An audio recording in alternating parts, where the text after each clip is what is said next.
same energy into Circularity in Action, a day that is going to be focused on flow, renewal, and systems change. Systems that give back and not just take. To begin the ceremony, we are going to have the Lindok Community School to sing for us. Shall we just clap as they walk in? Yeah.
Stop existing and start living.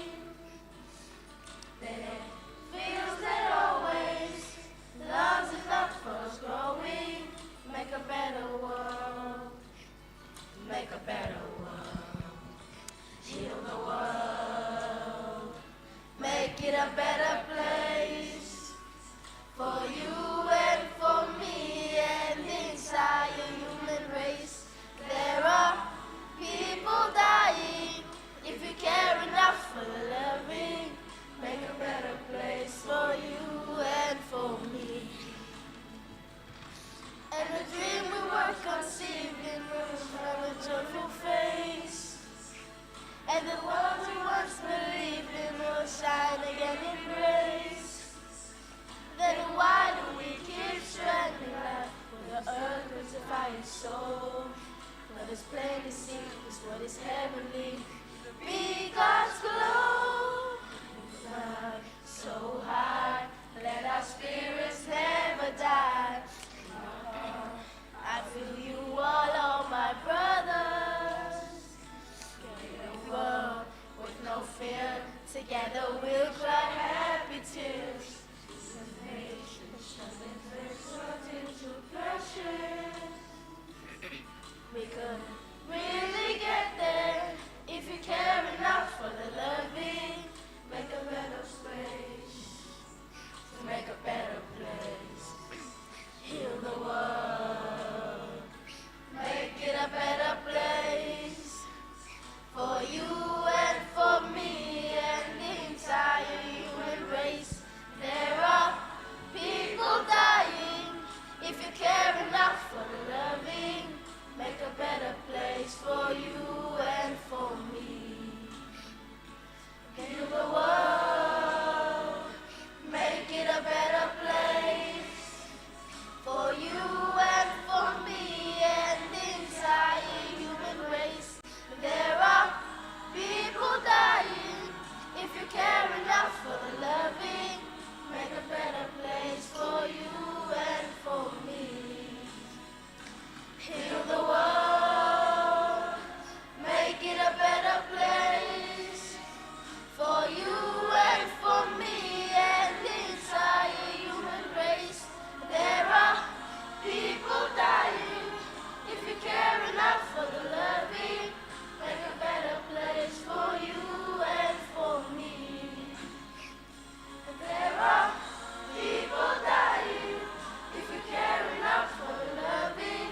the loving, make a better place for you and for me. For you and for me. For you and for me. For you and for me. For you and for me. For you and for me.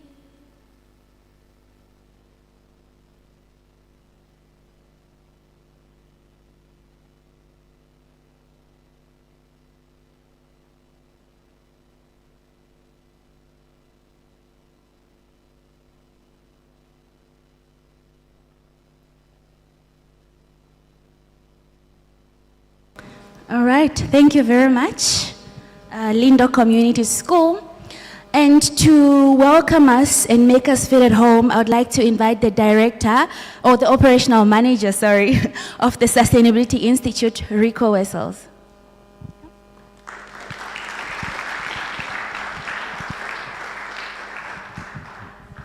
Hello, everyone. It was supposed to be Vanessa von der Heide standing here, the director, but unfortunately she couldn't be here today. So I don't have a little speech prepared, so you're going to have to take me as I am, and I speak very plainly. Hopefully you can understand. So I just would like to welcome each and every one of you to our Sustainability Institute. It is such a privilege to have you all here. And thank you for the Rock Group for hosting this amazing conference here with us. So just a little bit about the Institute. If you have no idea who we are and what we do, it's always difficult for me to put this in one sentence, but I'm going to try. I always like to think of the Institute as it's a beacon, it's a physical beacon of hope in a very physical place. So the Sustainability Institute, it was originated for the Lindok Valley, in the Lindok Valley, and that dream is still being lived out today. About 25 years ago, this area where we are today, it was a very dismal, terrible place of all kinds of nasty, evil things happening here. There were informal settlements to the left and to the right. This was a rave shed where there was, I'm not going to mention all the things happening here. There was an hotel at the back where our, currently the Waldorf School is in that building. And as you can imagine, all the things happening in informal hotels with informal settlements and rave sheds. And there were children in the mix and alcohol and drug abuse. So this whole area was the kind of place you don't want to see. So when this entire operation went bankrupt, it was Mark Swilling and Eve Anneke who had this dream to turn this valley into a complete opposite of what it was 25 years ago. So we've been working at this dream for 25 years, and it has really truly come alive, and it is for me such a privilege to be able to say that I work at the Sustainability Institute. And the children is at the heart of the work that we do. I know there's a lot of things that we do, and sometimes we do too much, but I would just like to draw your attention to the children who is our primary beneficiaries. So we have our own creche, and we have our own primary school, and we have a youth aftercare program, and that is really the center of what we do.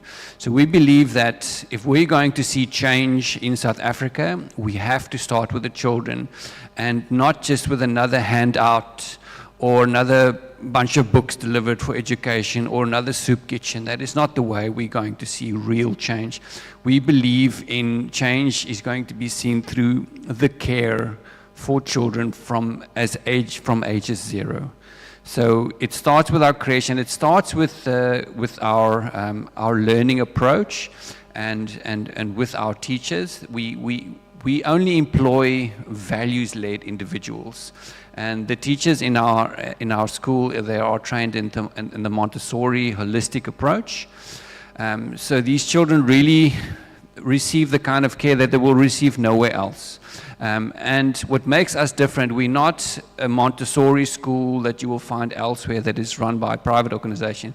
This is a Montessori school that is only for children from the Lindok Valley that come from a disadvantaged background, and it is run by the NPO, that is the Sustainability Institute. So it is a very rare situation, if I can call it that. So if you can think in South Africa, where can you see there is a Montessori-based holistic education system that is run by a values-based organization for the children of disadvantaged, from disadvantaged households in that particular area.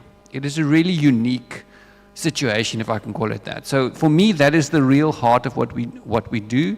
And to me, I don't know, they've got 5-year and 10-year plans for the Sustainability Institute. I've got a 60-year plan for the Sustainability Institute because I know how generations work and how mindsets work. So we are now on 25 years.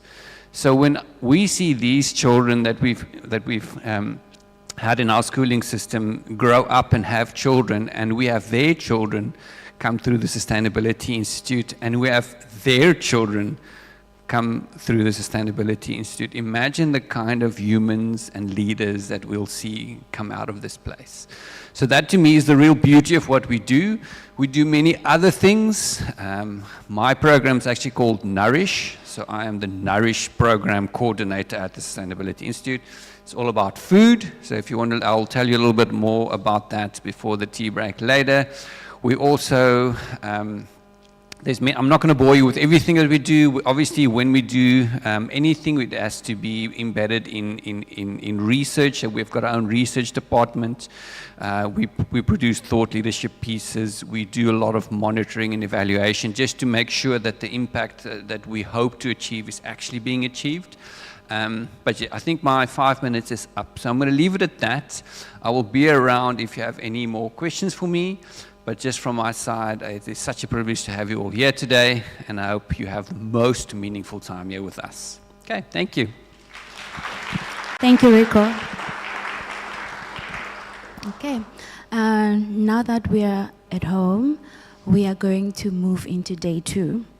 But before we start, I would like to invite Rutendo Ngara to the stage to share and reflect on the insights that we gathered yesterday. We had a lot of conversations, networkings, and a lot of learnings. So Rutendo Ngara is going to share with us what was happening yesterday. Yes, she is here. So Rutendo is a transdisciplinary scholar and indigenous knowledge systems practitioner. She will guide us through a reflection of what we discovered yesterday and how those insights connect into today's theme of circularity in action. Let's clap hands for Rutendo.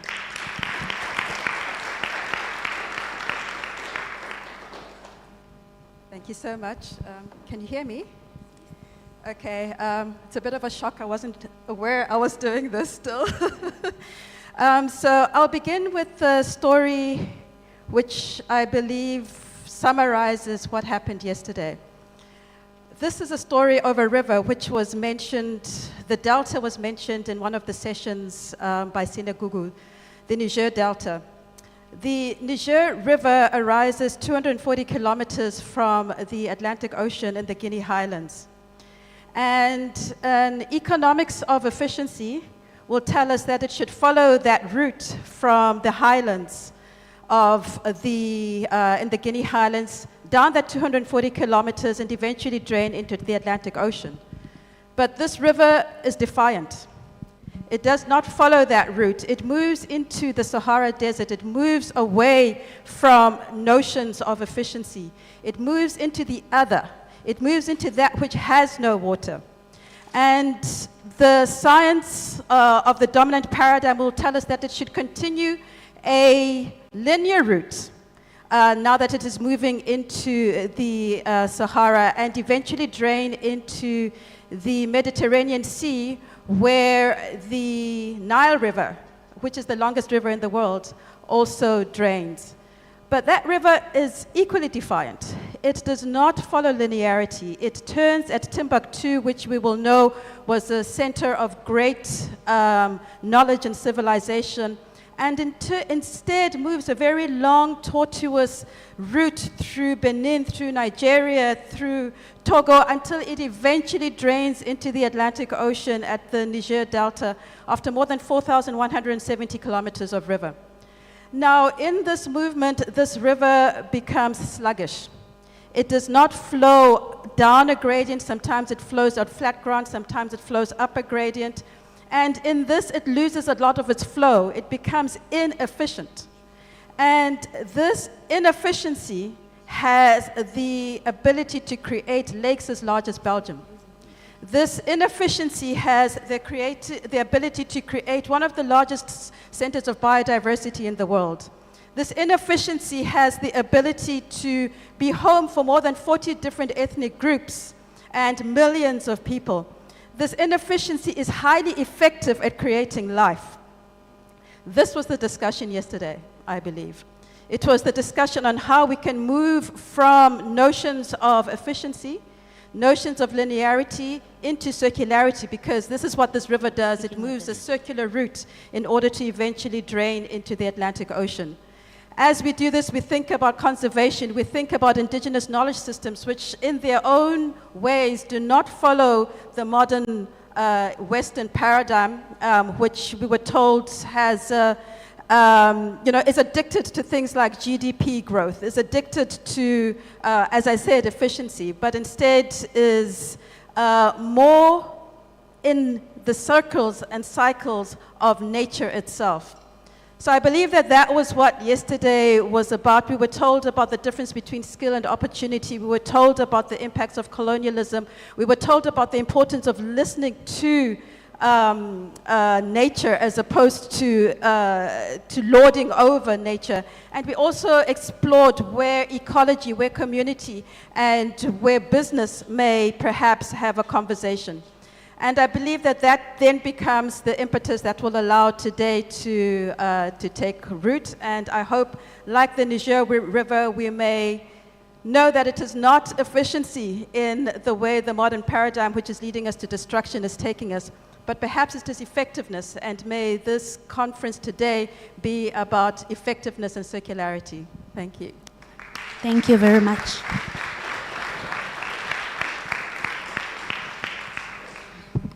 Thank you, Rutendo, for those powerful reflections. Moving on today, we are going to have Katarina Gehring, who's going to introduce the theme for today. Katarina is a circular economy strategist and systems thinker who has been instrumental in advancing circular design and sustainable materials flow in Africa and beyond. Let's welcome Katarina to the stage. Thanks, Esther. Good morning, everyone. It's really nice to see some faces that I know quite well and actually some new people here today in the room. So I really also want to welcome you from the African Circular Economy Network and obviously the entire team that made this day and the 2 days actually happen as well. So I think I'm stepping into really big footsteps. Rutendo has given such a great speech.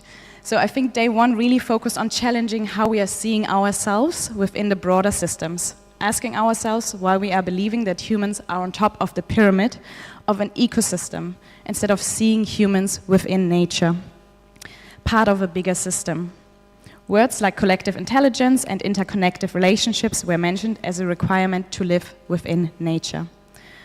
I also noticed how the conservationist and custodian of nature spoke about similar issues on how to speak to other stakeholders and integrate them instead of excluding them. It was telling for me that when the question of finance and business models came up, examples of, for example, diverting organic waste actually were already hinting at circular systems. Just the language was different, the terminology was different, but it's very much aligned. We live in one delicate web of life. So I was an undergrad student and actually studied wildlife management, so I come from a conservation perspective myself, or zoology. And when one of my really favorite lectures was always teaching us about the hamster, so his PhD was in the wild hamster of Europe, he would always come to the class with a single-use paper cup. Unfortunately, that was lined in plastic. I would always challenge him to say, why don't you use reusable cups? Why don't you change your way of behavior as well? And his argument was, well, we are also needing water and energy to actually clean these cups. But it was quite interesting to see that he didn't make that connection, that his actions actually leave a dirty legacy that can't actually be further processed down the line. Another example is taking care of the animals in the zoo in Switzerland, a country which is, you would think about waste management, is rather well developed. We would take in the storks that weren't fat enough yet to actually manage to fly over to Africa when they have to migrate in winter. One of the baby storks came to us and, well, the next morning I found that he threw up, meaning that his entire content was filled with plastic. So you have to imagine that his mom basically took the plastic from the landfill and fed the baby stork, unfortunately, with what she thought is food. So we can see that there are massive impacts that we have on nature, but it also has on us, right? We need to have these living and healthy systems. Taking things to the next level is what we think about circular economy. So I think one of the case studies we have here today is Manna Brew that look at invasive alien species, and instead of just getting rid of them, they actually process them or valorize them further into a coffee alternative. So they think further than just getting rid of an issue at the moment, but they're actually making a business model out of it and empower local communities. So I always define circular economy as a regenerative economic system in which we create a future we include all other species that can prosper in, not just us. There are 3 globally agreed principles. So the one is regenerating nature, which we mainly discussed yesterday about, designing out waste and pollutions, and keeping materials and products at their highest value. And we always add a 4th principle, and that means benefiting all members of society. But it all starts by designing a system with an intention, not just merely designing something. This can sound rather abstract, and today we will focus on bringing to the forefront the different circular economy solutions of different economic sectors which have a different impact on nature.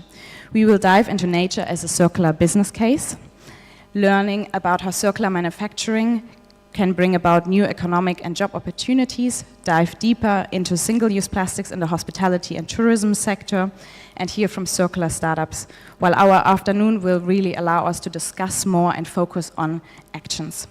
The circular economy, like the rights of nature movement, asks us to take a different viewpoint, questioning the status quo and changing the system, viewing flows of materials differently than merely in a linear direction. Seeing the wealth of materials we have already extracted and are currently using or discarding as a new resource. South Africa is around 6% circular, so that means we have a lot of opportunity in the system we haven't tapped into yet. Remember, building a circular economy is really not an easy task. It requires a lot of patience, grit, determination, and being an authentic leader is at the key of it. So you need to bring self-awareness to the discussions, relational transparency, and be honest. Balanced processing, meaning you listen to opinions you might not like to hear. And maintaining moral integrity, even if you're pressured from outside. And I think what Rico mentioned is taking care of things and of people around you. Today, I want to ask you to challenge yourself, be an active listener, and question your reactions so that you can take the most out of this day. Thank you. Thank you, Katarina. Thank you very much. So now, to bring the human dimension into our systems thinking, we are going to welcome Keneilwe Munyai, a human-centered designer and systems change facilitator.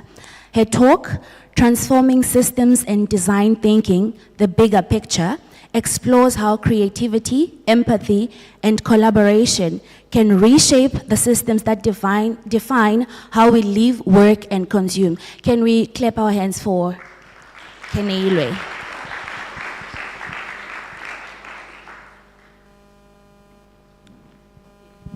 Good morning.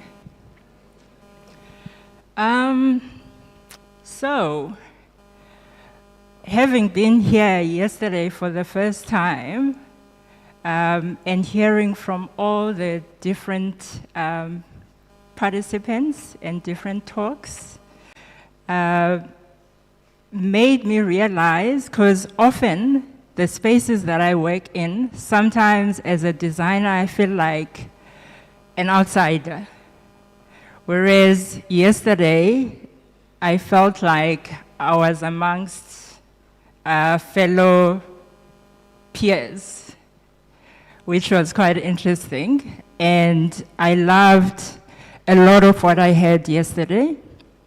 But I am going to bring a different perspective today, talking about human-centered design and design thinking and systems transformation. And I would like to start by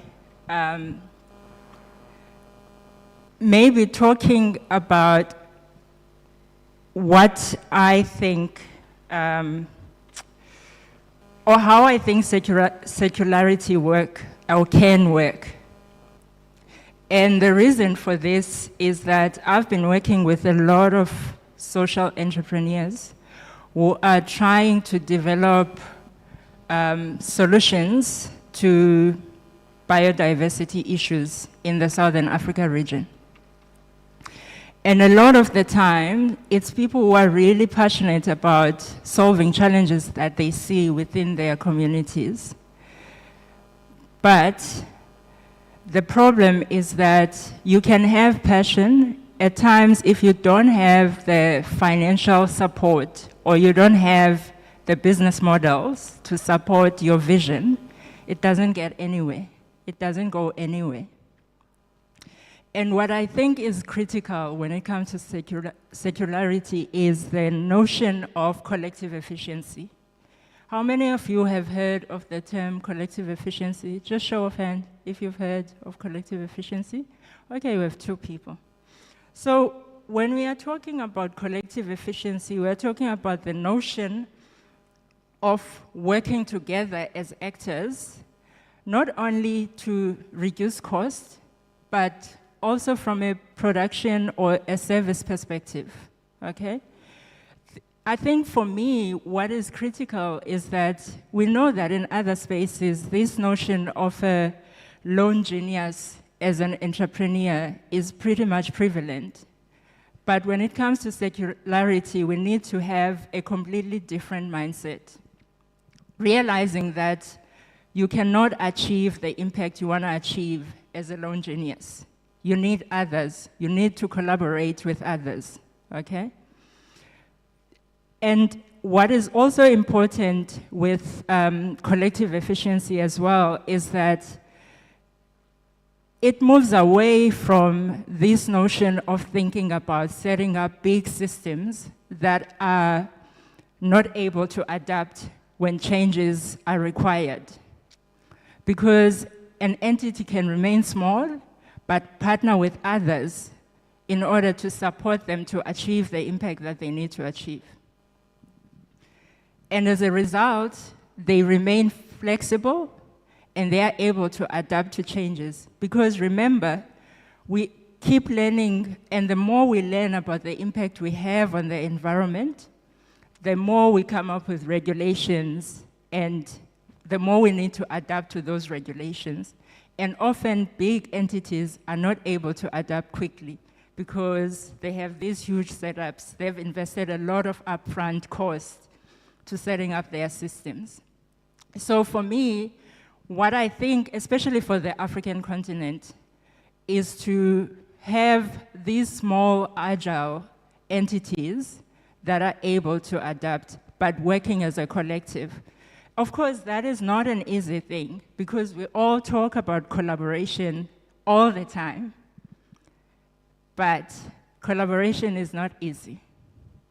And one of the biggest things is lack of trust, okay? And as a result of that, and the irony of all of this is that in a lot of African cultures, collective efficiency is already practiced from a social perspective. Communities come together and do stuff together, but when it comes to business, that's where we start pulling in different directions because there is lack of trust. And this is something that we can work towards, and it requires radical collaboration. Has anyone heard of the term radical collaboration? So when we are talking about radical collaboration, we are talking about bringing together people who would otherwise not work together. And that requires a high level of empathy. Because in order for you to work together with people that you've never worked with before or that you're not used to working with before, it requires you to have empathy. And when we are talking about empathy, we're talking about the ability to listen. Listen to understand as opposed to listen to respond, which is something that as us as human beings we often do. We often listen to have an immediate response to what is being said. But listening to really understand where the other person is coming from, what their perspective is, and what their experiences are, is quite important. Okay. And this is where the approaches that I use come in as well.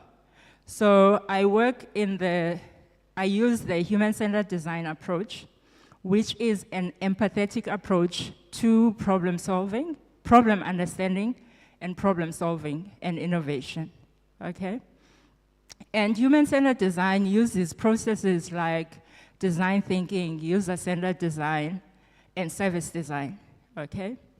And these processes give us tools that helps us, as we practice and apply the tools, we are able to cultivate the mindsets that are required to solve complex problems. And when we are talking about processes and tools, we are talking about participatory processes. Design thinking is a team sport, is not something that you can do on your own. And this is where radical collaboration comes in as well, okay? Working with others to understand the problem that you are trying to solve, and then co-creating solutions together. And the value of working collaboratively is that it helps you see things from different perspectives. It helps you see what other perspectives are, whether it's diversity in terms of disciplines that are involved in projects, or it's diversity in terms of cultures, and diversity, and often when we're talking about diversity as well, we only refer to it in terms of cultures and disciplines, but there's also diversity in terms of styles of working, which is quite important. Because some of us are good at generating ideas, and some of us are good at evaluating ideas, and some of us are good at coordinating resources, etc. And having a good mix of all these different skill sets is also quite important when you're trying to develop solutions or interventions. And that is even more important when we are trying to develop solutions to complex environmental issues as well. And the other aspect that I want to speak to is this notion of being human-centered.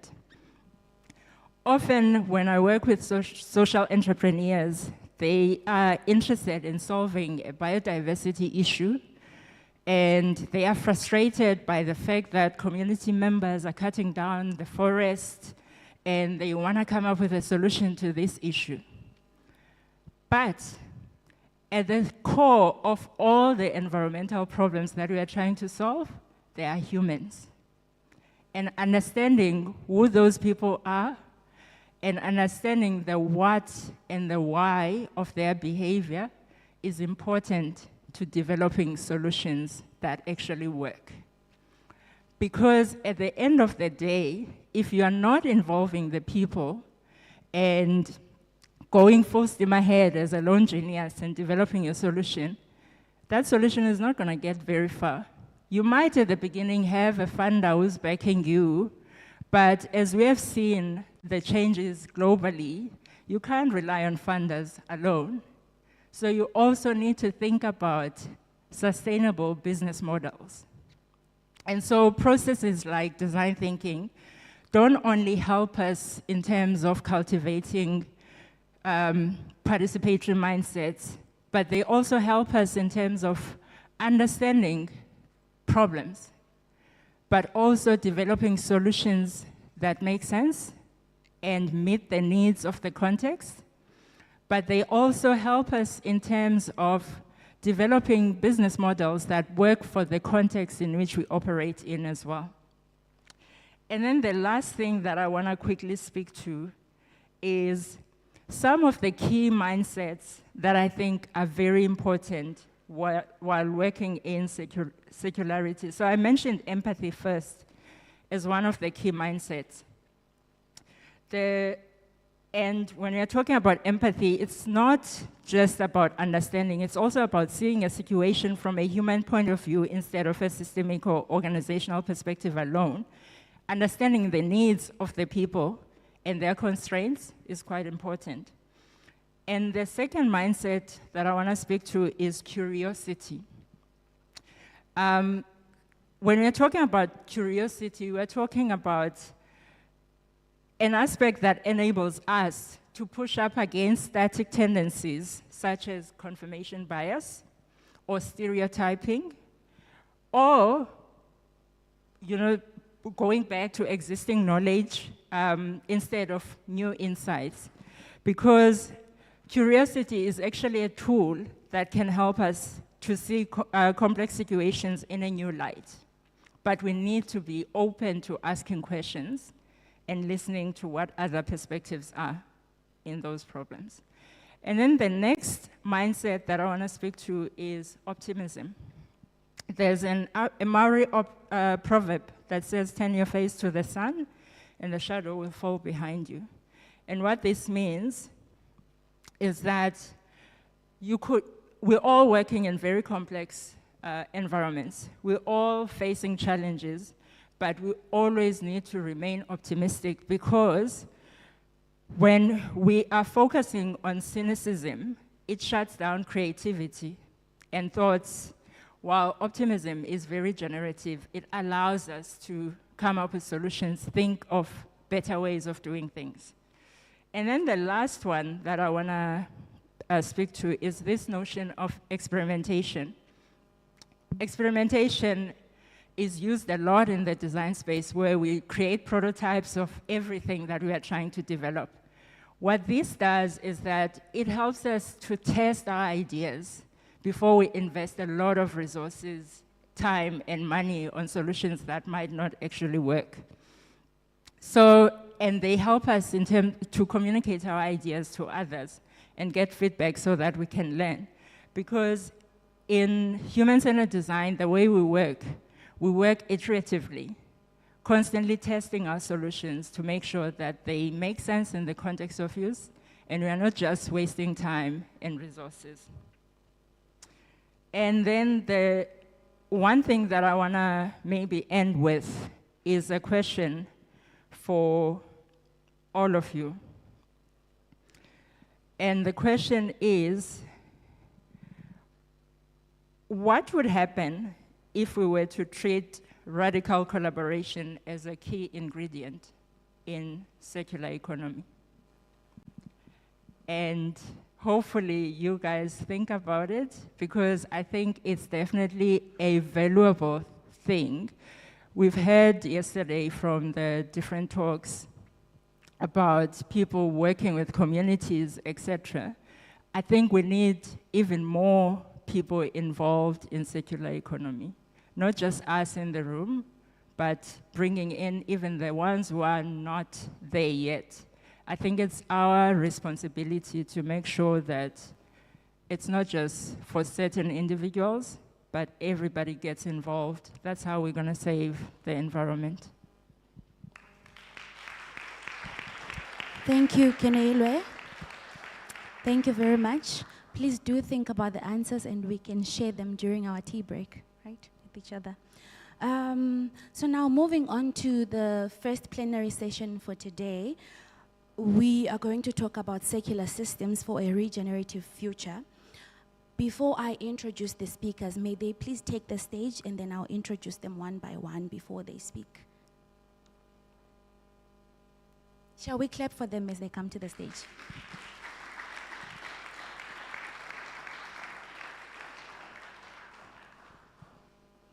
Okay, so in this plenary session, the conversation brings together voices from across food systems, business innovation, community development, and design, each exploring how we can create systems that work for both people and the planet.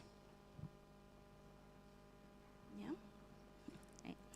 Our first speaker is Shren Moodley from Kelpak, which is a South African company using seaweed-based biostimulants to enhance agricultural productivity naturally. Through his work, Shren demonstrates nature as the secular business case, showing that business models follow ecological logic. They create solutions that are restorative, not extractive. Shren, you're welcome to the stage.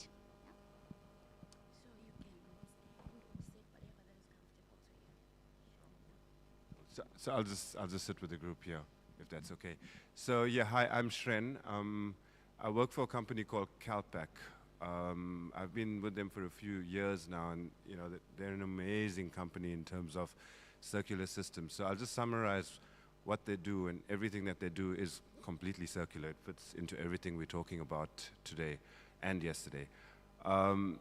So there's a very unique seaweed in South Africa off the Western Cape. It's called Eclonia maxima.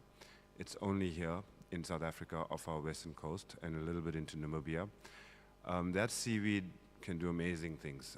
It's a biomass, and what we use it for is for agricultural purposes. So if you take that seaweed, certain elements in it, so what we're good at is bursting the cells in it.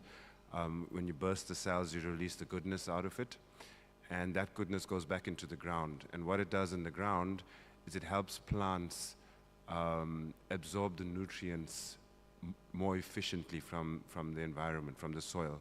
It also helps the leaves, it stimulates the growth of the leaves, and it helps it absorb the sun better, so you get more efficient photosynthesis processes. So it's not really a food, it's actually helping the plant utilize the food better. And this comes from the sea, from the ocean. So we go into the ocean, we take it in a very sustainable way. It's like trimming your hair.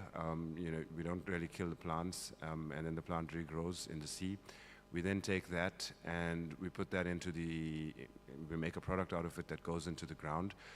And then going further circular, you get a waste stream out of that because it's a biomass.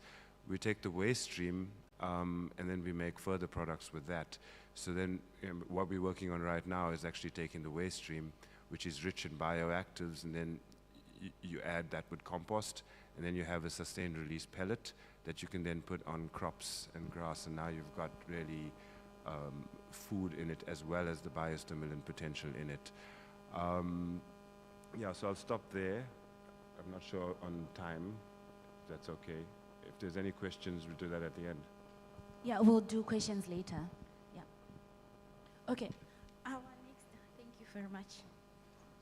Our next speaker is Mbali Motsoneng. She is the head of micro enterprise partnerships at Harambee Youth Employment Accelerator, who leads initiatives that open self-employment opportunities for youth within the circular economy. Thank you so much, and good morning to the audience, and thank you so much for the invitation into this platform. So as mentioned, I am Baili Motsoneng, and I am the head of micro enterprise partnerships at Harambee Youth Employment Accelerator. And essentially the work that we do is that we are the anchor partner to the Presidential Youth Employment Initiative, and we seek about to find opportunities for young people to be employed in South Africa. As many of you know, is that youth unemployment is quite a huge challenge in South Africa, quite critical. And so what we do is that we look at opportunities in the labor market for young people to gain access to market, and we also problem solve with partners. So I suppose for the conversation for today, the green economy is quite important for us. In particular, we see it as a sunrise sector. So a marketplace and an area whereby we need to understand in terms of where are the zones of opportunity. We have specific models that we've tested in the solar space, enabling access to the agri space for young people to start businesses. And we're also undertaking research with the Wits University to understand what else can we do to de-risk access to markets. So we're very excited to share some of those case studies. Also, last mile delivery is a space in terms of green EV vehicles. So really excited to share what we're learning and also to explore more opportunities here. Thank you. Thank you, Mbali. Our next speaker is Chad, right next to you. So Chad is the co-founder and CEO of Regionize, which partners with informal waste collectors and rewards households for recycling through an inclusive digital model. Fantastic. Good morning, everybody. Happy to be here. So thank you for the invite. So as mentioned, I'm Chad Robertson. I'm the co-founder and CEO of a company called Regionize. We are very much focused on developing zero-waste solutions designed for our local context here in South Africa. On the recycling front, we have a solution called REACT, which stands for Recycling for the African Context. And yeah, we're all about how do we develop systems that works, again, like I said, for our context. So we provide a free recycling collection service for communities in Cape Town, very much focused on the low to middle income communities. We utilize what we call decentralized recycling infrastructure to perform these collections, and we integrate the local waste reclaimers, which is quite important. It's a very important part of the recycling ecosystem, and we look at ways of how can we obviously improve their livelihoods, ensuring they get employment, one, basic benefits, two, and decent working environments. There is a presentation I made. I'm not sure if that's the time we're going to go through that now, or is that later? Yeah, no, because I can't see what's happening. But yeah, there was a longer story behind it.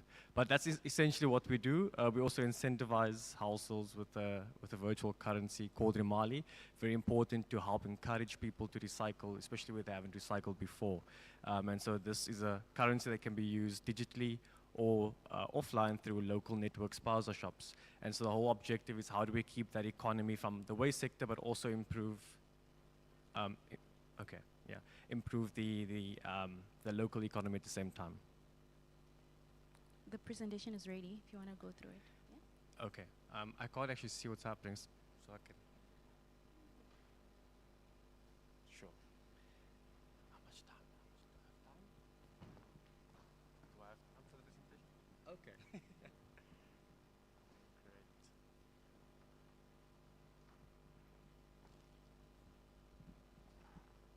Oh, thank you. I have a lot of pictures, so thank you for that. Okay, fantastic. So as I introduced us, that's our solution called REACT. And I was asked to speak about socioeconomic development through waste today, which is quite an interesting topic. And when we think about socioeconomic development, there's a few important things that we want to highlight. It's how do we improve people's lives and create opportunities for themselves? How do we create inclusive jobs, decent income, and community resilience? And so I thought it'd be good just to align on what we mean when we talk about socioeconomic development. And why are we here today? So as I mentioned, REACT is a recycling solution, and our mission is quite clear and basic. We're trying to make recycling accessible and ethical. Why accessible? Again, in South Africa, we still have a majority of households who don't have access to a basic recycling service. City of Cape Town, we do have some basic services, but still the majority do not. And then ethical, if we look at our recycling ecosystem, 80% of all the packaging and paper waste we are recycling as a country is still coming through the informal collection network. And if you think about how that is being done, it's very unethical. So for us, it's very simple. We want to make recycling accessible and ethical. So if I look at the problem we're trying to solve, there's multiple factors there. As I've mentioned, one is that households do not have access to a recycling collection service. Tens of millions, in fact, and this creates an opportunity for a very large unemployed workforce.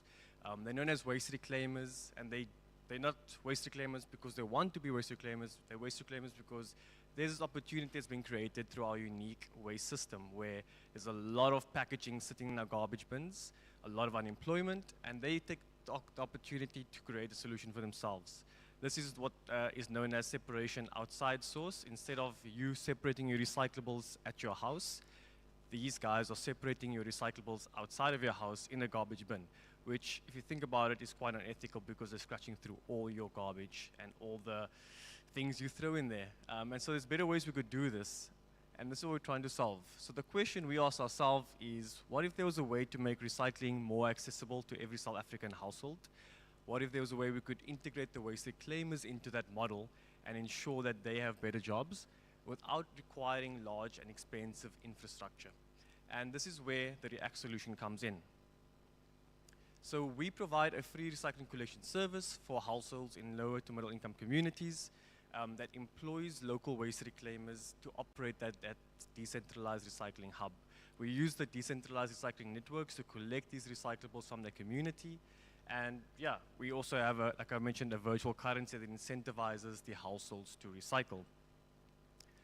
What a decentralized hub looks like, it's quite a small, think of it as a mini material recovery facility.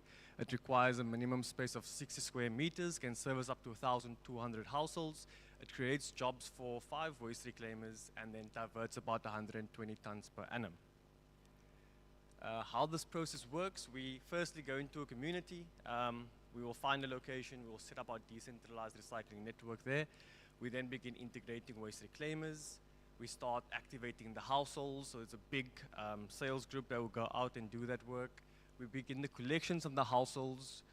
The sorting and baling happens at a decentralized network, and then it gets transported to a centralized warehouse where it gets further processed.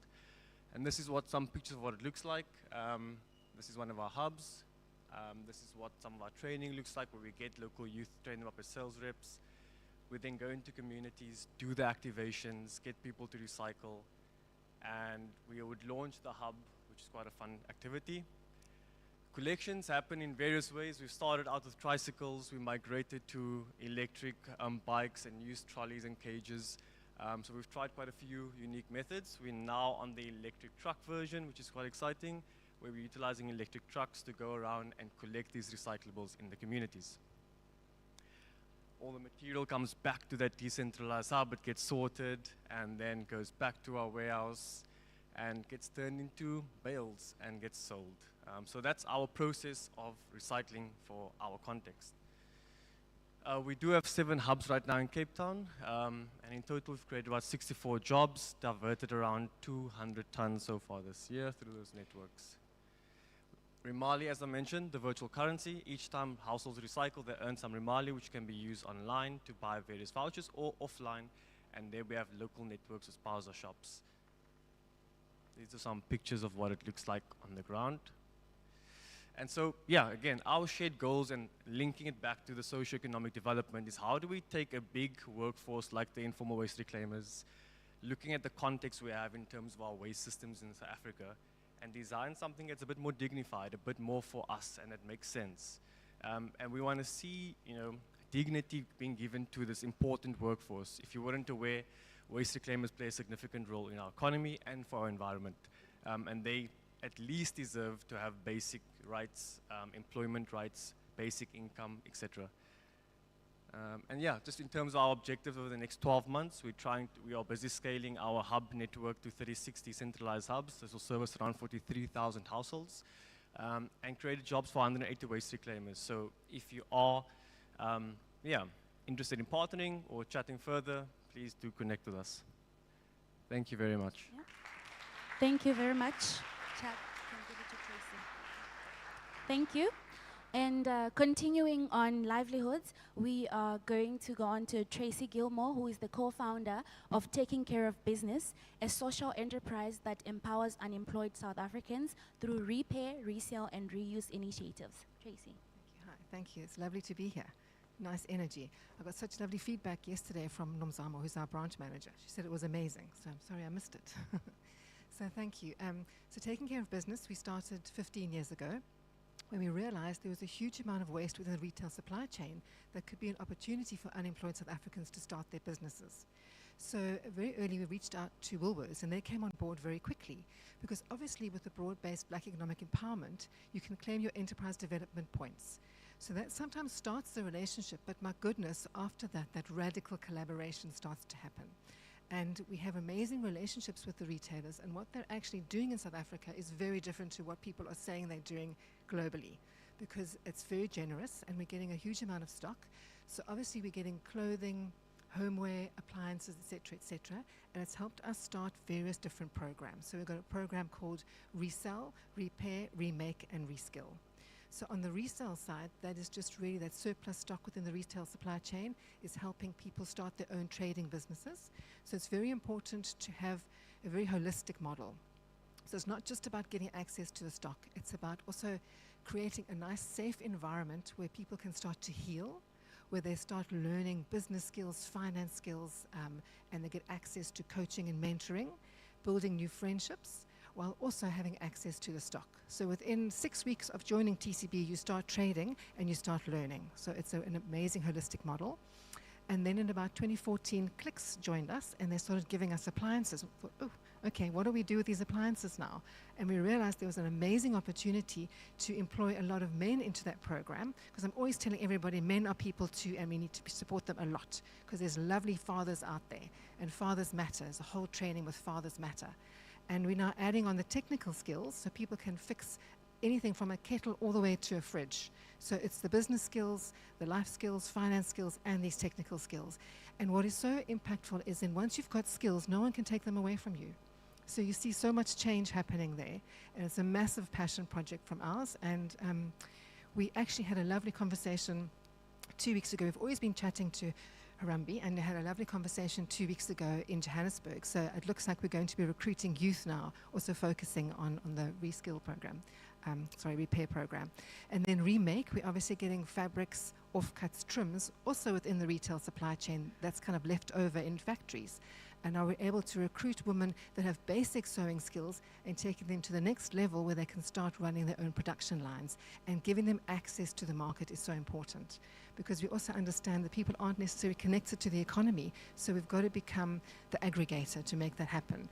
And that's also taught us a lot. So we've learned a lot over the last 15 years. I remember one particularly time, about probably 12 years ago, Stanford University used to come over with lots of interns, and they would go and volunteer in different organizations. And this lovely young man was volunteering in an ECD center in Khayelitsha, and we had somebody with us. Obviously, they were friends. And he started to write a book because he decided, you know, when you ask children questions, they tell you the truth.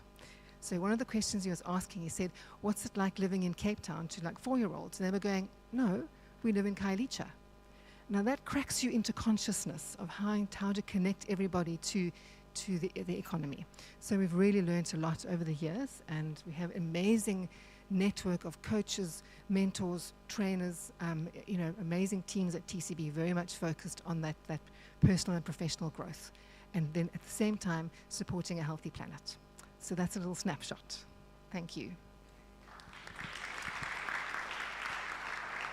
Oh, and TCB, yeah, this is all TCB, all the beautiful decorations that you see. Thank you to... Thank you. We got amazing rolls of fabric from TFG. And the beautiful that you see here. Thank you very much. Okay, and then Michael, would you mind sitting just in the middle there? Thank you. Okay. So now we move on to Michael from the Atlantis Special Economic Zone for Green Technologies. He is going to explore building a green industrial future. Michael. Sorry, will my presentation be shown? Yes. Okay.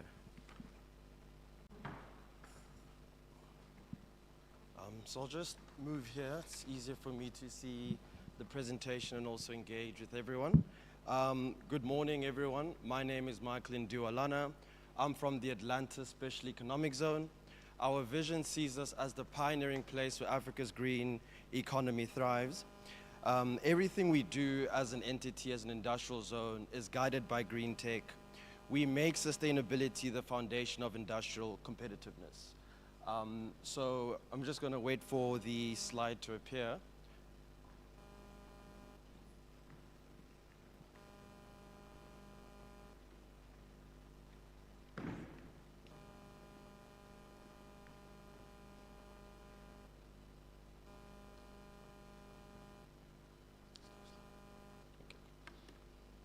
So it seems my slides have gone missing. We'll have to open a commission of inquiry for that. But what I'm here today to tell you is that we're the Atlantis Special Economic Zone.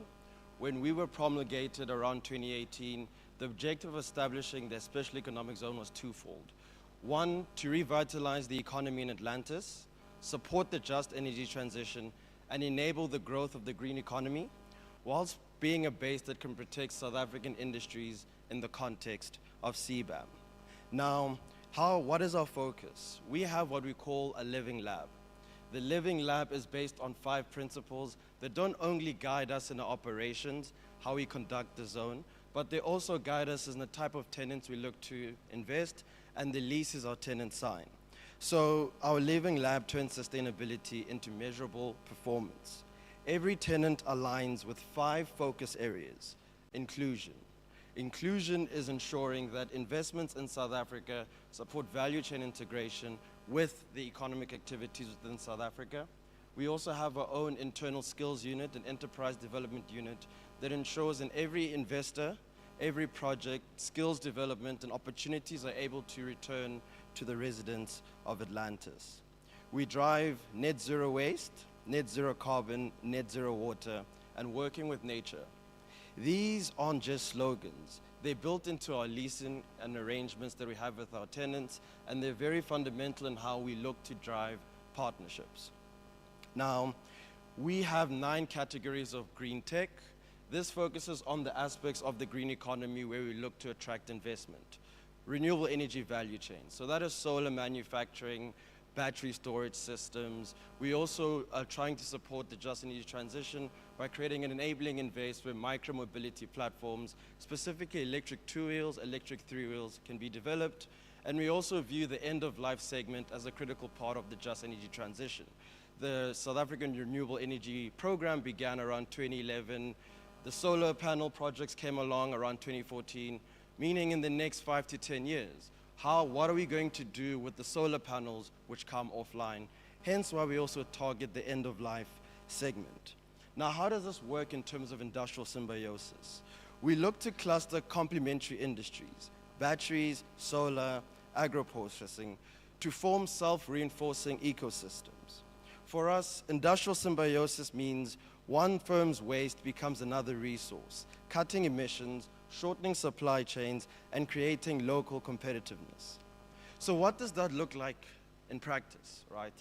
So if we were to take a snap, I wish the presentation was here. We had a lovely slide which showed the composition of our cluster, but that's great. So essentially, if we look at the battery value chain, you have companies that manufacture the full life cycle of batteries, you have companies that assemble batteries, and you have the end-of-life segment where things such as vapes, computers can be refined and then put back into the value chain.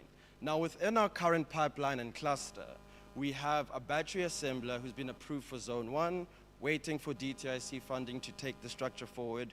We have an e-waste PRO locating within that similar zone, and we have a multinational e-waste refiner looking to develop. So how does industrial symbiosis look like that?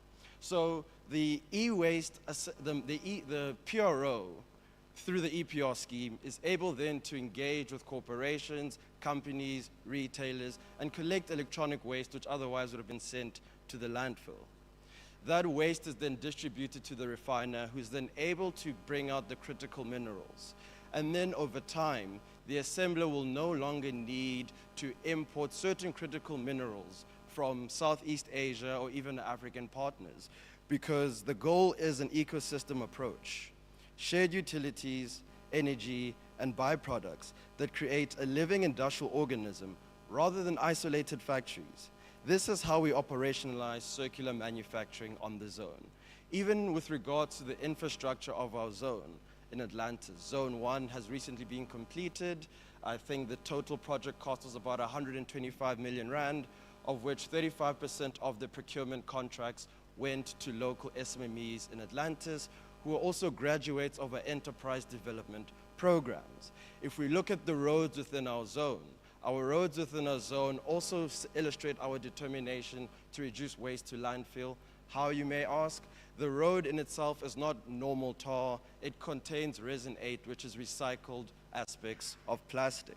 Even amongst one of our legacy investors, KTEC, K-Tech in itself creates engineering fabrication that is used in construction, and K-Tech uses recycled plastics to create those products. Another aspect of us is not only driving industrial symbiosis, it is driving low carbon manufacturing. We are in the midst of a just energy transition, and South Africa is operating in the context of the Carbon Border Adjustment Mechanism, meaning that if we want to maintain our global competitiveness as an African economic power, it's not only about reaching markets, which is important, it is how carbon intensive are those products once they enter the market. And one of the programs that we try to do to ensure that every investor can reduce their carbon emissions and improve their competitive advantage in a globally market is we ensure that every investment or tenant, each factory is fitted with 40% solar covering to reduce the dependency on the Eskom grid. Additionally, each factory in itself also has water systems that promote reuse, reducing the need for continuous consumption of water. Beautifully enough, in our zone, although it's 22 hectares, it's viewed as one earth. Why is that phenomenal? Because ultimately we can share and trade energy and amongst our tenants. Meaning if my factory stops at 5, the energy that is stored in the battery can be transferred to a more carbon intensive tenant, meaning that we're able to provide more energy over and above the 40% solar coverage and therefore assist them in reducing their carbon emissions. Now, one of the examples I would have loved to display is a company in our pipeline. They manufacture green steel. Now, the question you're probably asking us is, how is it green steel? Steel in itself, even when it's mined, is still a very extrusive and carbon intensive process. So when companies are looking to locate within our industrial zone, we speak to them and say, this is the kind of operation you want to do. What resource efficient, cleaner production technology can we work with you to reduce the carbon intensiveness of this? So for an aluminium extrusion company, it would be extrusion systems which use less energy, use less heat, and therefore can reduce the amount of carbon emissions. Additionally, we also work with regards to ensuring that they have, as I said before, the 40% energy storage, water reclamation. And additionally, we're currently conducting a feasibility which will help us determine the best way to roll out a net zero energy strategy. And the objective with that is we'll be able to pull in energy to the zone over capacity, which will allow us to generate more income, which can allow us to convert our factories faster, and also ensure that carbon intensive tenants are able to get more renewable energy immediately to reduce their carbon emissions. Our objective by 2030 is to reduce our dependency on the grid by 30%, and the objective through partnerships and process is to reach net zero by 2050. The ACZ is more than an industrial park. It's a living ecosystem proving that circular, inclusive manufacturing can drive Africa's green industrial revolution. This is how we make sustainability work in practice. And this is how we as an industrial zone view industrial symbiosis. We view it as critical in terms of how we choose our investors, how we locate them in the zone, ensuring there's a mutually collaborative partnership where one tenant's products can also be used as inputs for another production process, whilst the waste of another tenant can also drive growth of new industries. Thank you very much.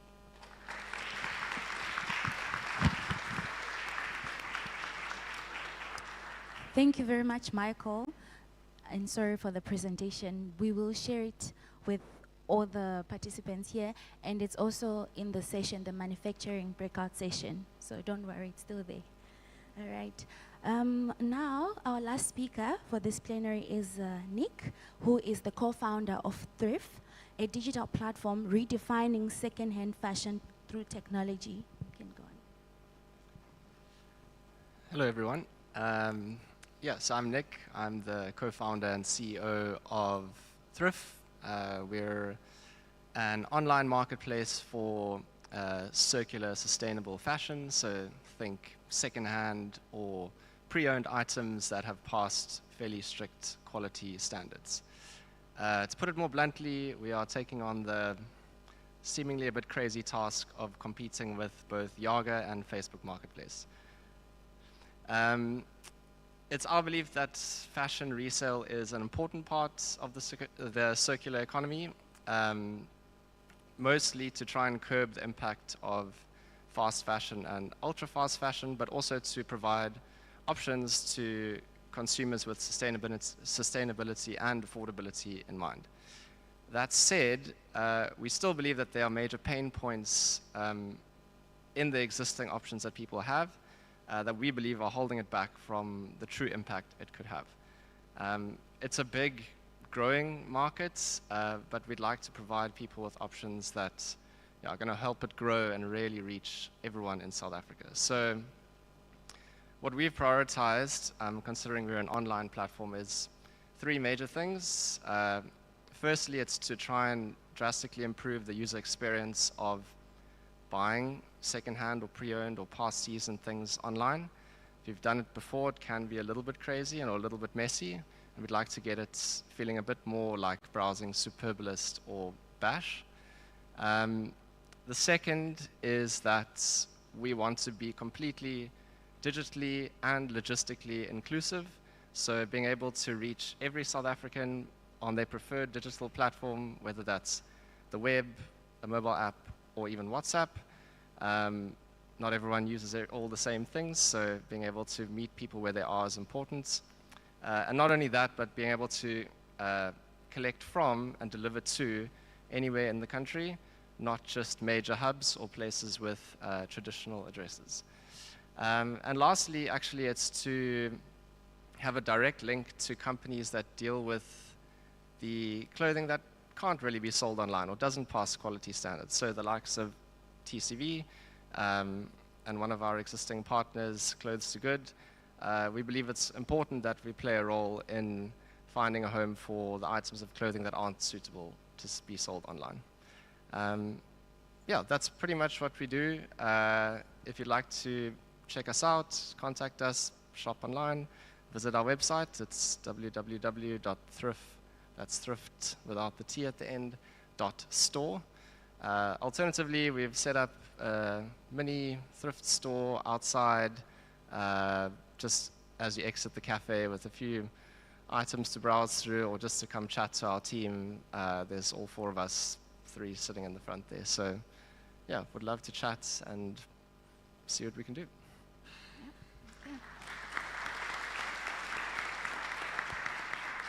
Okay. Thank you, Nick, and thank you to all of our speakers. Now we are going to have a Q&A session.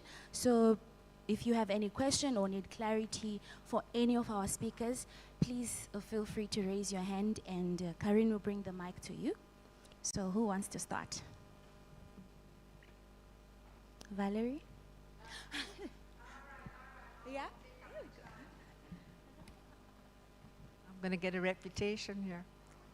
So, given that your presentation got lost, it was an outstanding presentation, and congratulations for that, on the Atlantis Special Economic Zone.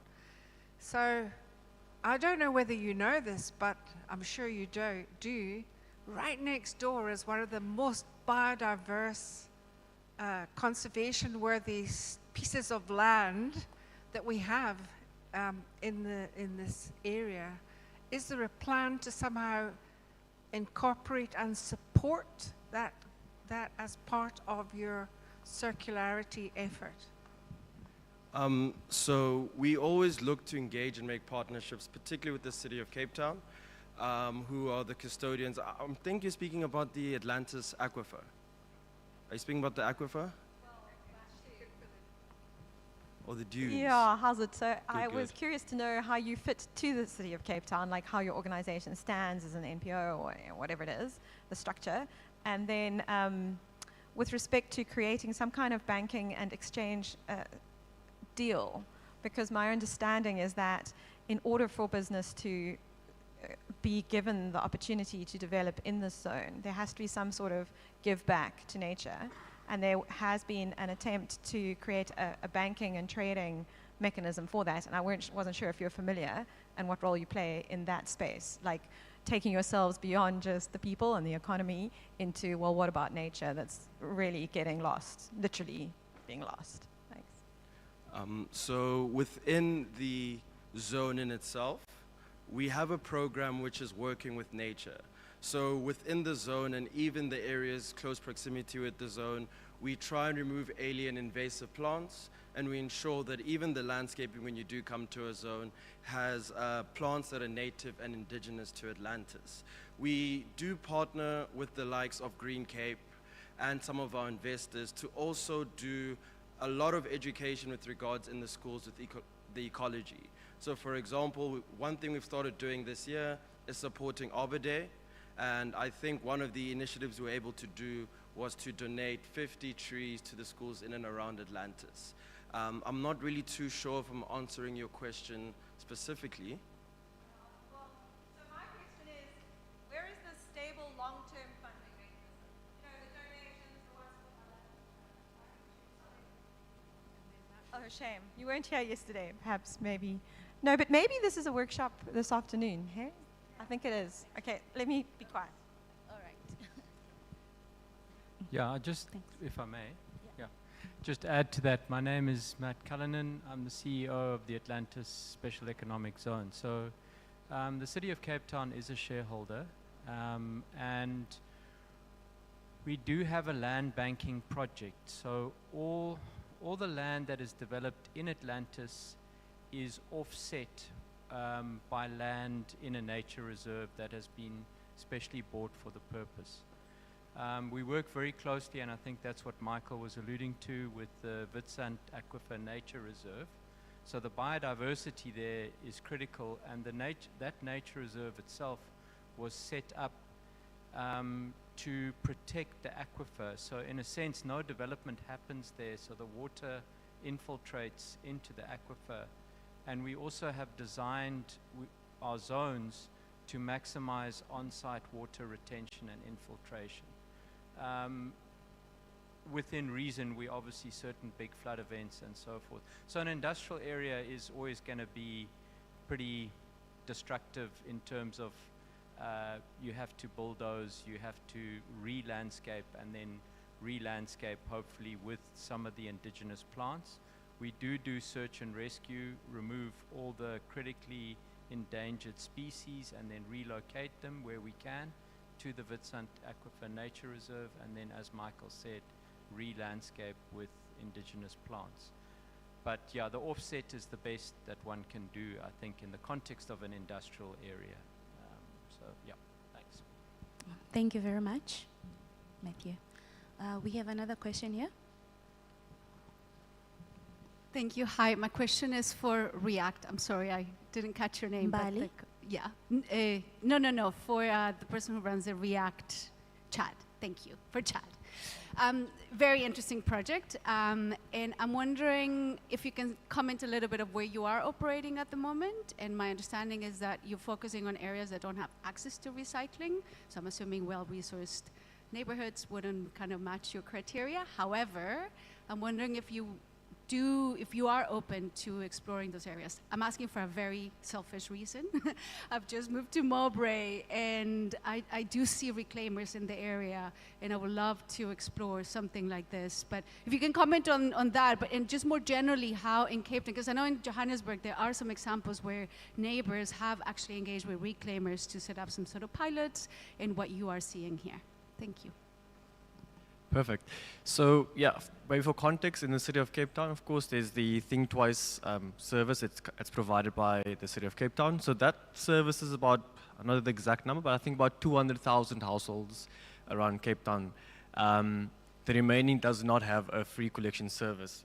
So effectively, wherever that's happening, and when it falls into a specific category of low to middle income communities, that will be part of our target areas. So right now, the entire Athlone area have about four hubs there. We busy setting up a few in Langa right now, and then 3 more in Guguletu, and then we'll move over to Delft as well. So very much focused on dense communities where there's a lot of households, a lot of recyclables. And this type of model obviously makes a lot of sense. In terms of Mowbray, I'm not sure whether it falls into the Think Twice area. Might be parts of Mowbray potentially. But if it doesn't fall into that specific tender service, we potentially could obviously operate there as well. So happy to have a conversation about that. Okay, Thank you, Chad. Any other questions? Yeah, Karin?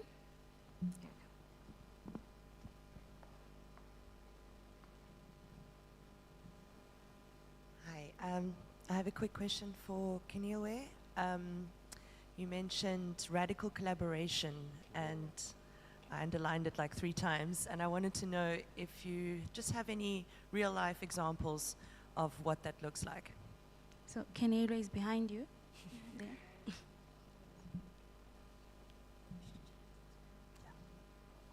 Thank you for the question. So the example that I have is a biodiversity project in Mozambique. And the entrepreneur was trying to address the issue of deforestation. And in order for that project to work, in order for his business to succeed, he had to engage with community members who live around the forest, but also bring government stakeholders and other stakeholders who are not necessarily, involved in the day-to-day aspects of the. I think the key with radical collaboration is that there are often stakeholders who are not involved in the conversations, even though they are impacted by the problems or by the solution that is being proposed.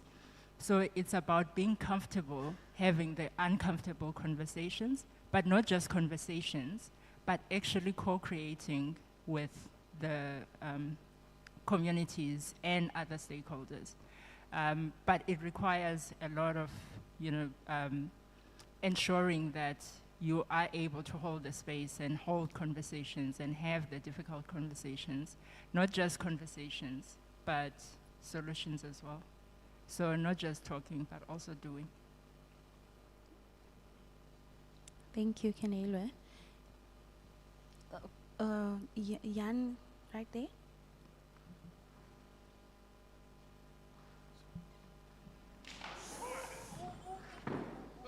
Sorry. That's no plastic chair, that's why. Okay. A question to Chad. It's a financial question.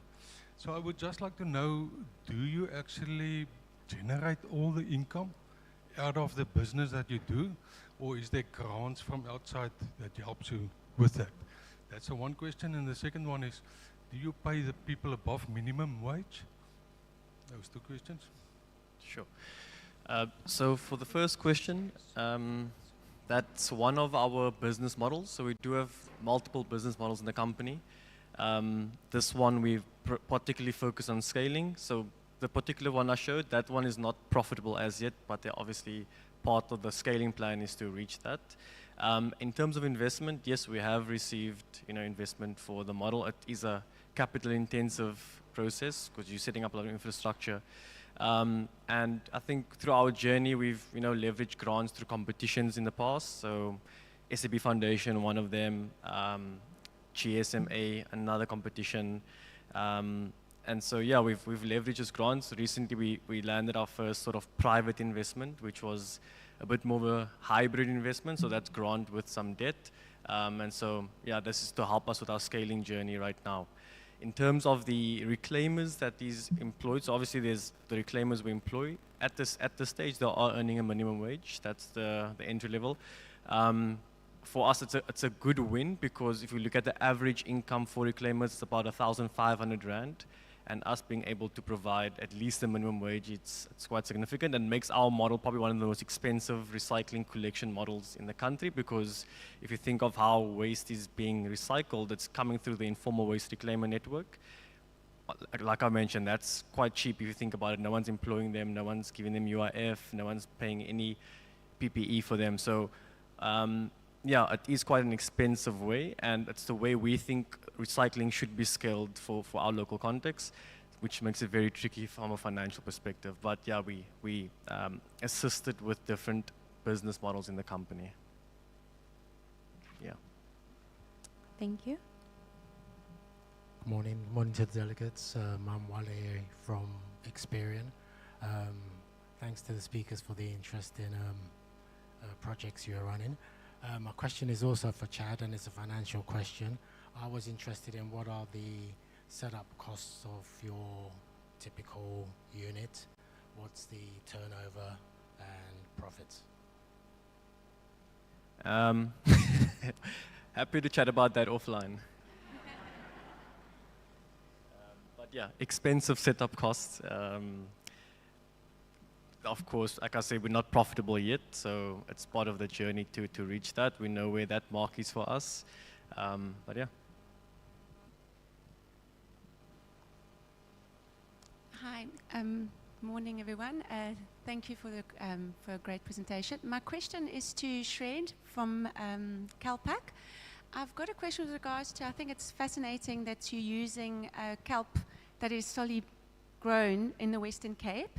And I was wondering, is there specific benefits that you are using that specific kelp for your products? Maybe you can tell us a little bit more about the benefits of using that specimen. Yeah. Yeah, sure. So you get different types of seaweeds in the world. So seaweeds are found all across the world. In Asia, they've been using it for a long, long time. What we have here is called kelp. Everyone knows it as kelp. It's brown seaweed. So you get red, you get green, and you get brown seaweed. So each of those seaweeds have different strengths and, not so strengths on them. So Eclonia maxima is one of the fastest growing seaweeds in the world in terms of market size. So you get biostimulants, and within biostimulants you get different types of biostimulants. So seaweed extracts is one type of biostimulant. So the brown one are pretty much quite strong, and they're large compared to the other seaweeds.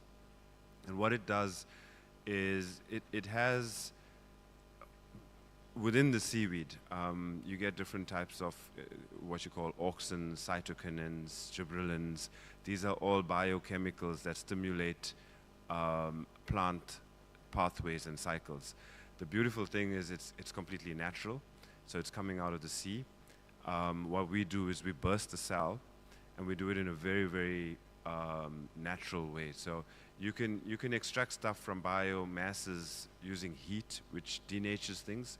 You can use chemicals, which also denatures things. Our way was developed 40 years ago, and we haven't touched it since. So we sold across 80 countries in the world, coming from our seaweed here in South Africa. And the founders hit a sweet spot in how to get the best nutrition out of the seaweed so that we can give it back to the plant. And it's so powerful that actually the waste stream, so we're partnering with Stellenbosch University, and they did some R&D with us on that waste stream, and we've now developed a product using the waste stream that's just as powerful as the original product that was created 40 years ago, and this is coming straight off our waste stream. So now we're working on the commercial model behind it, and how do we differentiate it versus Calpac, because they got different compounds. So when we burst the cells, what happens is you get soluble stuff and you get insoluble stuff. So the soluble in water. So the soluble stuff in water really goes into Calpac. You get cell walls that are left because you burst cells. And you got a whole lot of cell walls left, and that's actually the waste stream. But really the goodness is in there as well. That's just trapped. It was more challenging to get. And different compounds exist in there. So if you look at Calpac, it's very strong in an auxin-like effect, so it helps the plant, answering your question, it helps the plant grow a strong root structure. So it stimulates root growth. And if a plant has strong root growth, it's able to absorb the nutrients more efficiently than a plant with less of a root growth. Also from a circular economy perspective, what happens is when farmers plant, especially the ones that are not doing organic, you feed the plant and you get build up, because the plant absorbs the nutrient and it doesn't take all of the nutrient from the soil, and then the next year you do it again, and the next year you do it again, and the soil starts to get built up and it starts to become toxic from years and years. So what a biostimulant does is it helps the plant efficiently and effectively take up. So it also helps with the soil. And then in that roots being strong, That then feeds a strong stem. It then helps with strong leaves. It helps with better fruit set. It helps with, more yield in the fields. There's multiple benefits of it. Also, if you have drought, if you have excess rain, because you've got a strong root structure, it's helping the plant work more efficiently. So it's not food, it's like vitamins. And I hope that answers your question. Thank you very much, Kelpak. I have one more question here. Go on. Okay, thanks so much. I'm just thinking, and this is a question that's crossing Chad and Michael, and I think when we're talking around low carbon industrialization, and particularly the second half of the value chain, that is often the component that we have the biggest potential to be people inclusive, to design labor into our economy. But it's often the part of the value chain that has this very big disconnect between a formal and an informal sector. And it crosses in the electronic sector as well as in the collection of dry recyclables. So I'd really love to hear, and fascinating, Michael, to hear, and Matt, to hear around the ways of crossing those traditional divides, whether it be between nature and industrialization or by engaging local community that wouldn't necessarily have access to skills and training or to that sort of level of enterprise. So just wondering in your spaces, so Chad, for example, within your space, often we find a very formal city structure can be quite exclusive to these mini recycling recovery hubs. And then in terms of the payment and inclusion of the informal sector, we have extended producer responsibility regulation, which require the inclusion of the informal sector and the payment of a service fee. But the sort of articulation of a very formal industry and government structure with an informal structure, there's a lot of problems just in basic communication, let alone in aligning those systems. And Michael, it's really interesting to see and hear more of the work. I was originally at Green Cape, so I do know some of the background there that you've done to cross those divides. So sort of throwing it back, where have you found your major barriers to being able to be people inclusive, to design people in? And the question's for both of you. And this is me from a too many thoughts in my head, not sure what exactly to ask. But basically, where do you find the biggest barriers, and what, from your perspectives, would be useful to start designing more people in, as well as being more inclusive of the natural systems that support our lives, basically?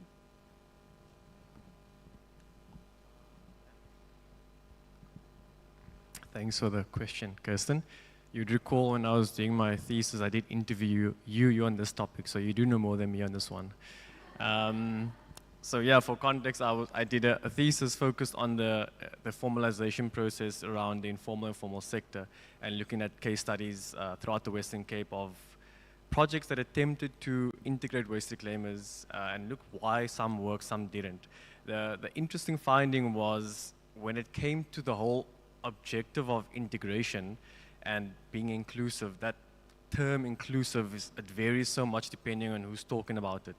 And so, as perhaps examples I've seen were where in landfills, as one case, where the local municipality said they'd want to integrate the local waste reclaimers into a separation at the landfill, out of the landfill, but at the transfer station type of project.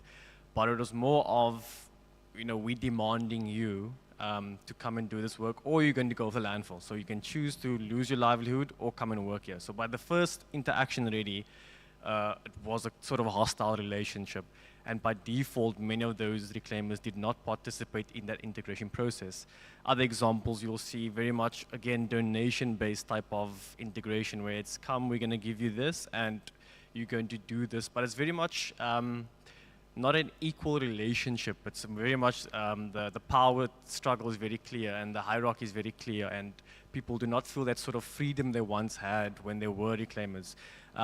So with the approach we took was of course, we can't be able to service every waste reclaimer, because we do have stringent processes like drug tests, like criminal checks, and a lot of times people are doing waste reclaiming, are doing it for substance abuse reasons. So we can say from the front that a lot of people will not want to work with us, and that's okay. There's so much waste, so we're not honestly bothered about that.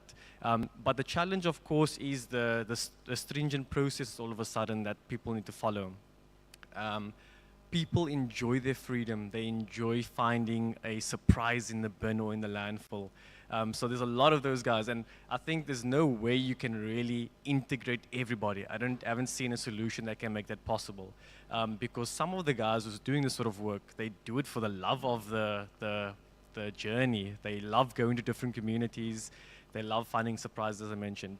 And so, yeah, I think that for us is something, I wouldn't say it's a challenge, but something we've accepted that it will work for some and not work for everybody. We've also looked at working with the not the PROs, the reclaim organizations as an example.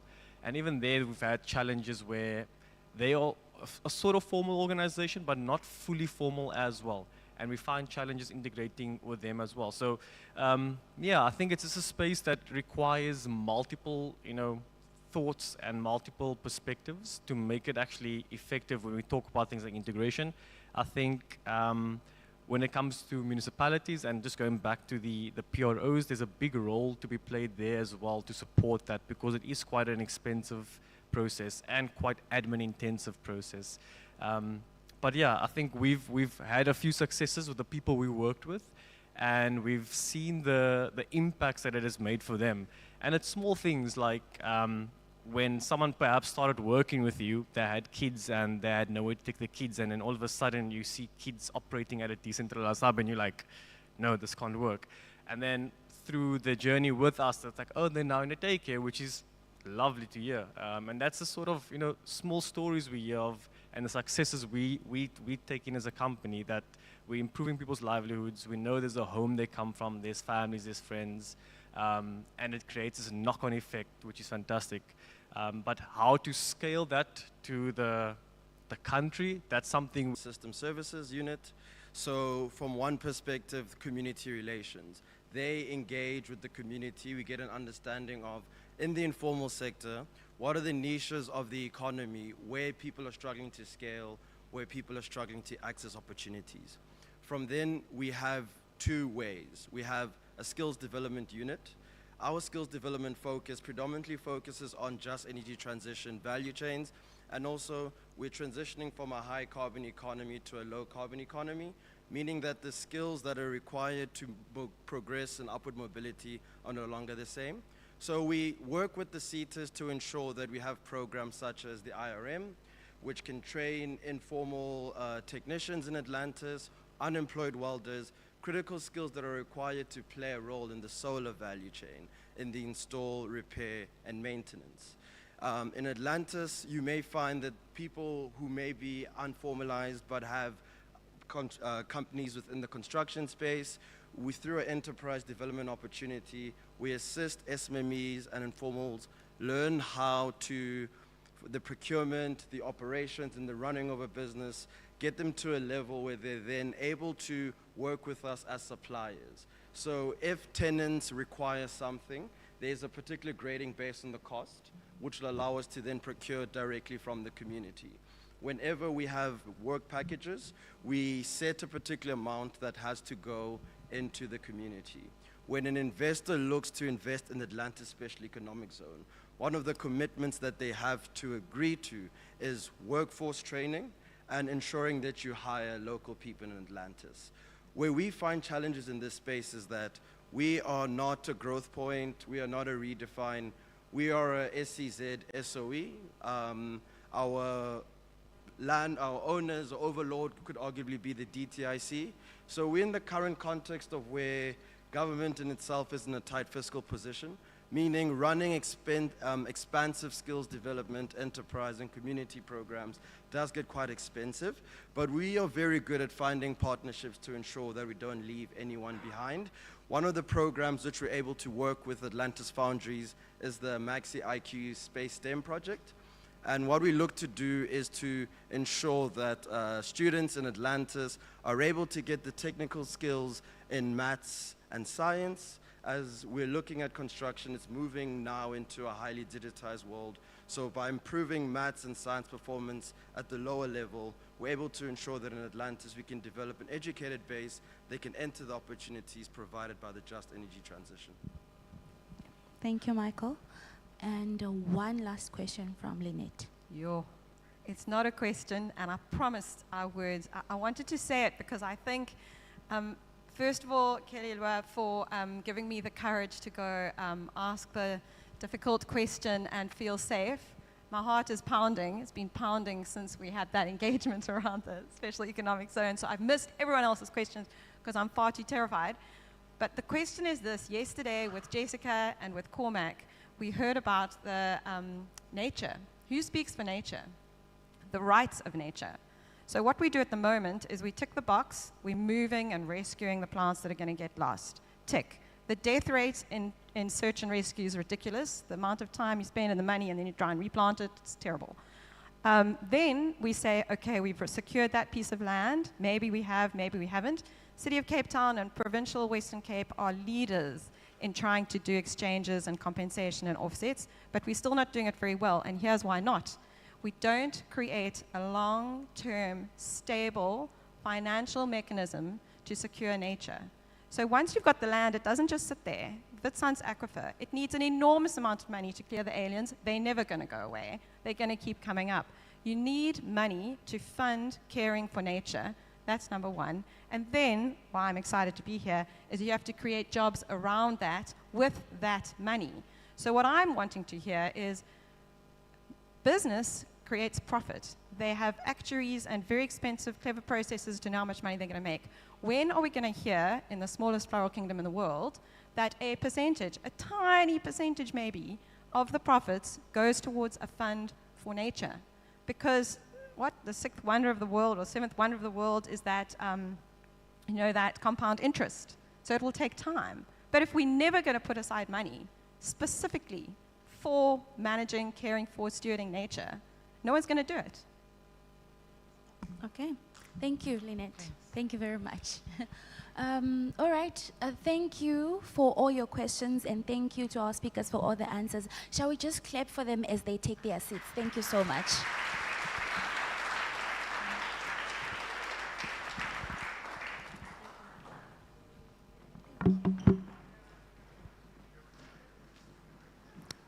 All right. Now we move on to a very exciting session. We have got the Solve Challenge from the V&A Waterfront. And to guide us through this challenge, I'm going to invite Henry Mates. I hope I'm calling that. Shall we clap for him as he comes? Thank you very much, and if you don't mind, I'm going to stand up here. Good morning, everybody, and thank you very much for having us here. My name is Henry. I'm from the V&A Waterfront and from Solve at the Waterfront. That little hidden banner over there at the back, and we are here today to present the Circular Innovation Challenge.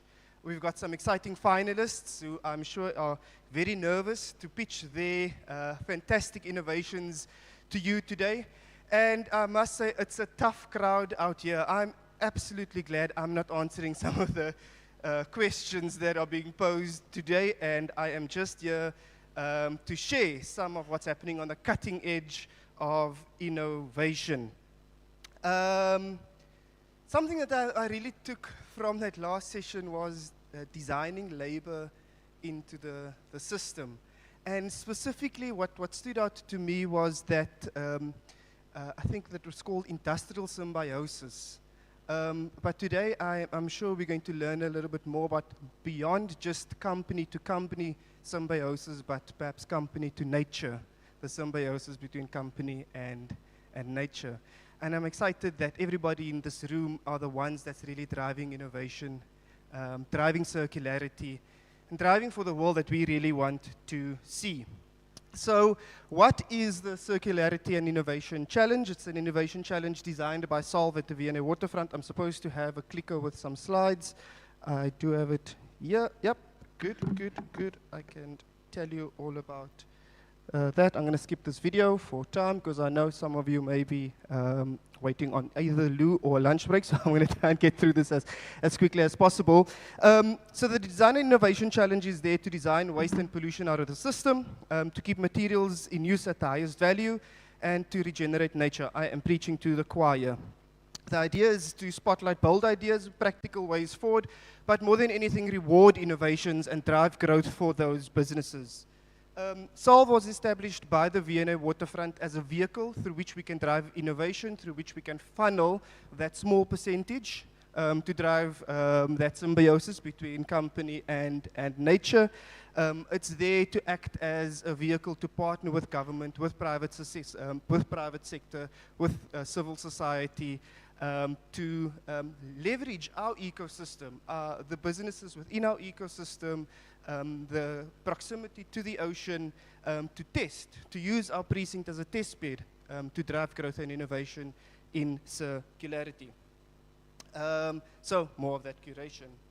I want to very quickly thank our radical collaborators, the Vicari Institute. I want to thank the Rock Group for having us here today, and the African Circular Economy Network. So how it's going to work is the following. We've got tight timing. Each of the finalists will be given 4 minutes to do a pitch. There will be 3 minutes of questions that the judges are going to ask. The judges are going to deliberate for the afternoon, and the finalists will be announced this afternoon. The process that we followed, very, very rigorous. The first phase was Rosie and I kicked out everybody we didn't like, called compliance. So joking. There was a process. We sifted out those applicants that did not necessarily meet all of the requirements, brought it down to a list of 10 finalists, after which the judging panel and a panel of experts with Rosie's very, very rigorous criteria assessed each one of these businesses, and we've got 4 finalists here to present today. I mentioned the pitch format. You probably want to know what they're playing for. Money to be invested into operations. 200,000 Rand to the winner, another 100,000 Rand of business mentorship and coaching where applicable. Some of these guys are experts in their fields already, so no need for that. Fine, we'll put the money back in our pocket, or not. I think really exciting for us is an opportunity to test some of these innovations across our precinct. It's really about the opportunity to market, to access market, but also an opportunity to scale potential innovations as well. And then we've got over 1,200 businesses across our precinct. We really try to leverage the access we have to those businesses, both big and small, across a variety of sectors to drive opportunity and growth for those businesses. My intro was way too long already. I'm going to try and get the finalists up onto stage soon. I'm going to need to do a little bit of juggling. So what we're going to do is the following. I'm going to introduce our finalists. I'm going to ask all of them to take a seat on stage. When they get up, I'm going to introduce our judges. We've got 4 judges, some of our radical collaborators and some experts in the field. And I'm going to ask them to take the seats of those finalists so they can be huddled together and do the assessments collectively. Once we've done all of the pitches, I'll come back, I'll say thank you, go have lunch, have drinks.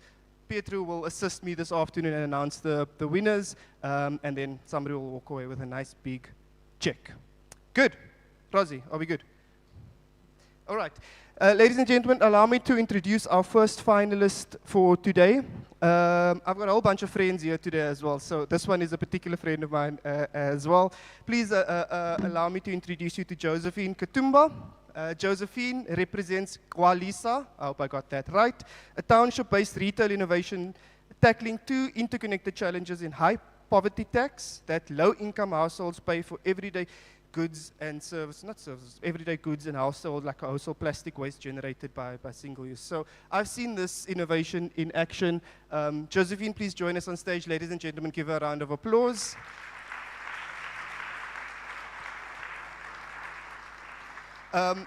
If you don't know who ICLEI is, you don't belong in the room. Local Government for Sustainability is a global network of more than 2,500 local and regional governments working collaboratively to drive zero emissions, nature-based, equitable, resilient, and circular development. Here to represent ICLEI is Jokudu Guya. Hello. Local South transforms okara, the nutrient-rich byproduct of soy, milk, and tofu production, into delicious and wholesome foods. Please welcome another dear friend of mine, Marcela Guerrero Casas.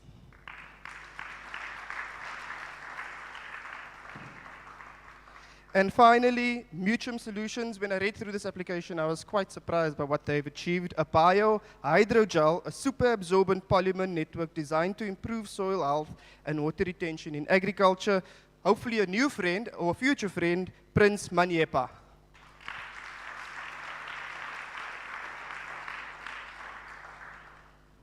Okay, so I realize I don't have enough seats there, so I'm going to ask the judges to remain in their spots because I see three of them are right next to each other at the back. I'm going to introduce them very quickly, and then they're going to stand, look pretty, and wave for you guys so you know where they are.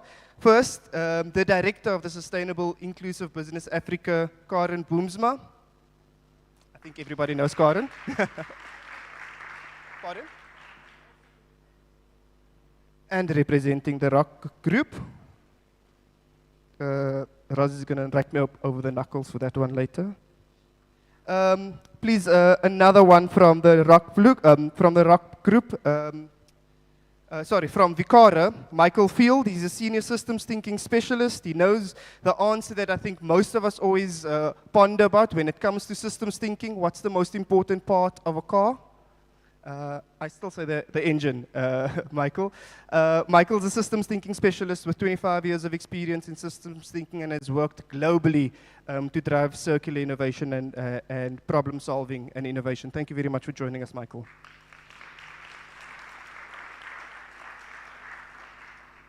Mark Lamani is a community manager for the African Circular Economy Network, as well as the lead at Circular South Africa. I learned this morning. Welcome, Mark. Mark's a connector of communities and circular solutions, co-founder of the youth NPO named Skin Deep, and a gut health biz named Kefir Life. Thank you very much, Mark. And from the Vienna Waterfront, Pietro Maikberg, our Senior Sustainability Manager, an unwavering commitment to environmental stewardship. She's got 15 years in operations and sustainability. She leads our Circular Makerspace, which is coming on board very swiftly. She's led work around our Waste Recovery Center, our Waste to Energy, and several other things. Pietro Maikberg, welcome. Okay, so how it's going to work? In alphabetical order, we're going to start with Gwalisa. Josephine is going to come and present. Josephine, I'm going to give you this mic. You're going to have 4 minutes. I'm going to stand here and whisper in your ear, after which we'll have 3 minutes to do questions and answers. Razi, I'm sure we'll have a mic that we'll roam through the judges. And over to you, Josephine.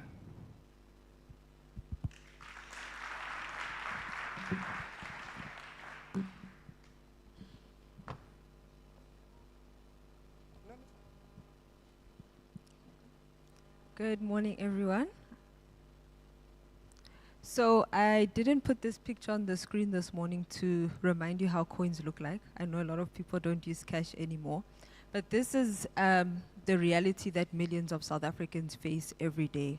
I took this picture a few years ago. It was a young expectant mother who had come to Gwalisa to buy eggs.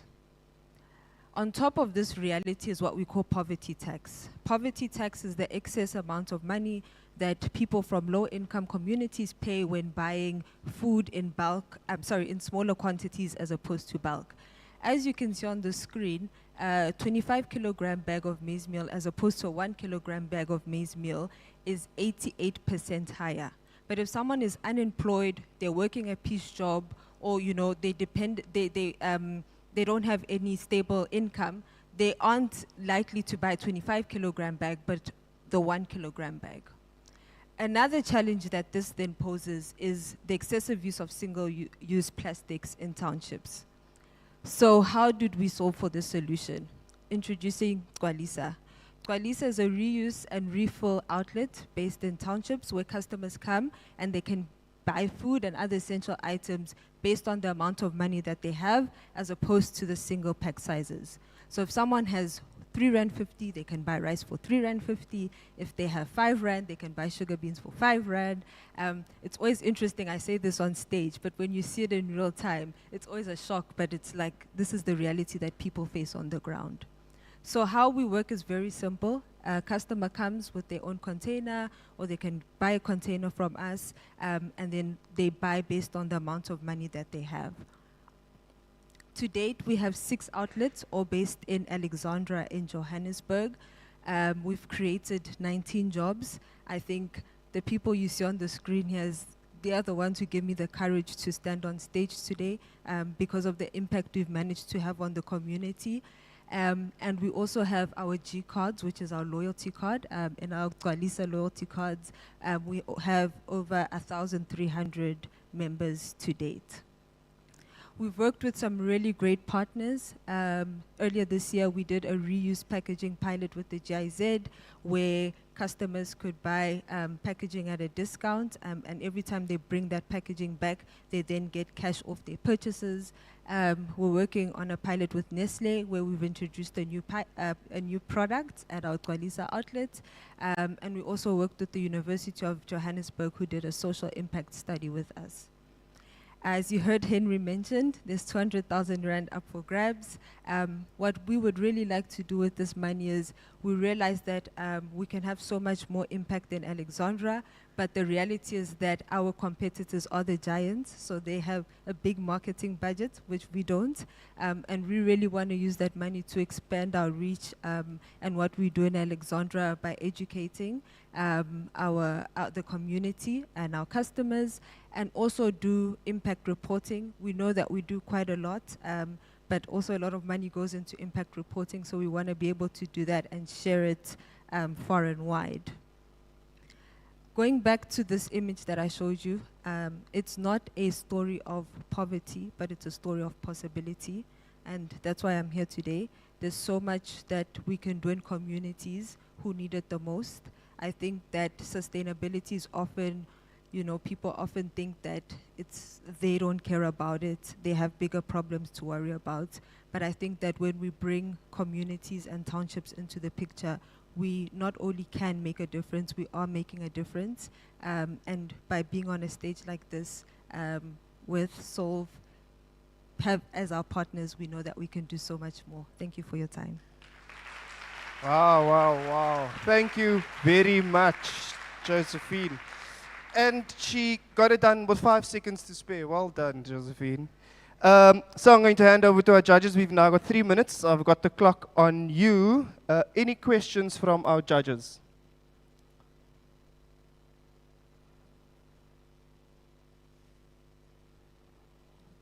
Good morning, Josephine. Cool. I just wanted to know, I know part of your, am I clear? Closer. Can you hear me better now? Awesome. I wanted to know what you're doing with Gwalisa. I actually had a question here. I know you're educating the township. I wanted to know, is the township circularity ready? Are they just surviving, or is it circular economy in motion? I love that question. I almost got into a fight. I'm not a fight, I'm joking. But I was on a call, and someone said that when we were doing the reuse pilot, actually, he's like, it's not for those people, they don't have. I was like, what? What do you mean? They're human beings. And in fact, I think that if we want to have a dent in the circular economy, if we focus in the townships, we really, really can make a difference. One example that I can give you with the reuse pilot that we did, which is why the education becomes important, we would have activations. When we did tell community members the importance of what we're doing, we went to some of their homes, and some parents said, this is very important for us because it affects our kids. Pollution affects our kids. So I don't even think it should be a question. I think that circularity is for everyone. Sustainability is for everyone. That it's just the how, because yes, there are different realities, but once we make it a part of people's, people's lived realities and people's day-to-day, we don't force it on themselves, but we solve for fundamental problems like we are at Twalisa. Yeah, I think that definitely is important. Thank you, Josephine. Mark. My name is Michael Field, and very nice presentation. I did have a question about how quickly you can get to scale, since the premise is that to get to the margins that you want, you have to get to a scale, you need to get to quick enough, but you're also doing relatively tiny stores or small stores, so you're going to have lots of small stores to get to the scale you need, to get to the margin management you need, to get to the prices that you really do will help that community out quite a bit. So your question is, sorry? How do you get to scale quickly? Or do you have plans to get to scale quickly and also manage the quality control? Money talks. But I think more important than scaling and what we're doing now is we really want to understand the model and get the model right where we currently are. We don't want to scale our problems, for sure. We do know that there's a need for this across the country in townships. So I think with us, what we're focusing currently is just getting the model right, getting the numbers right, and then getting the right partners on board, radical partnerships. So we definitely want to get that in place before we scale, but it matters that it makes sense for us now. Thank you very much, Josephine. I am needing to disappoint 2 judges for questions, but if I'm going to be strict with the participants, I'm going to be strict with the judges as well. Circularity is for everybody. So thank you very much, ladies and gentlemen. Please give Josephine a big round of applause. Next up, we're going to invite Jokudu Guya from ICLE.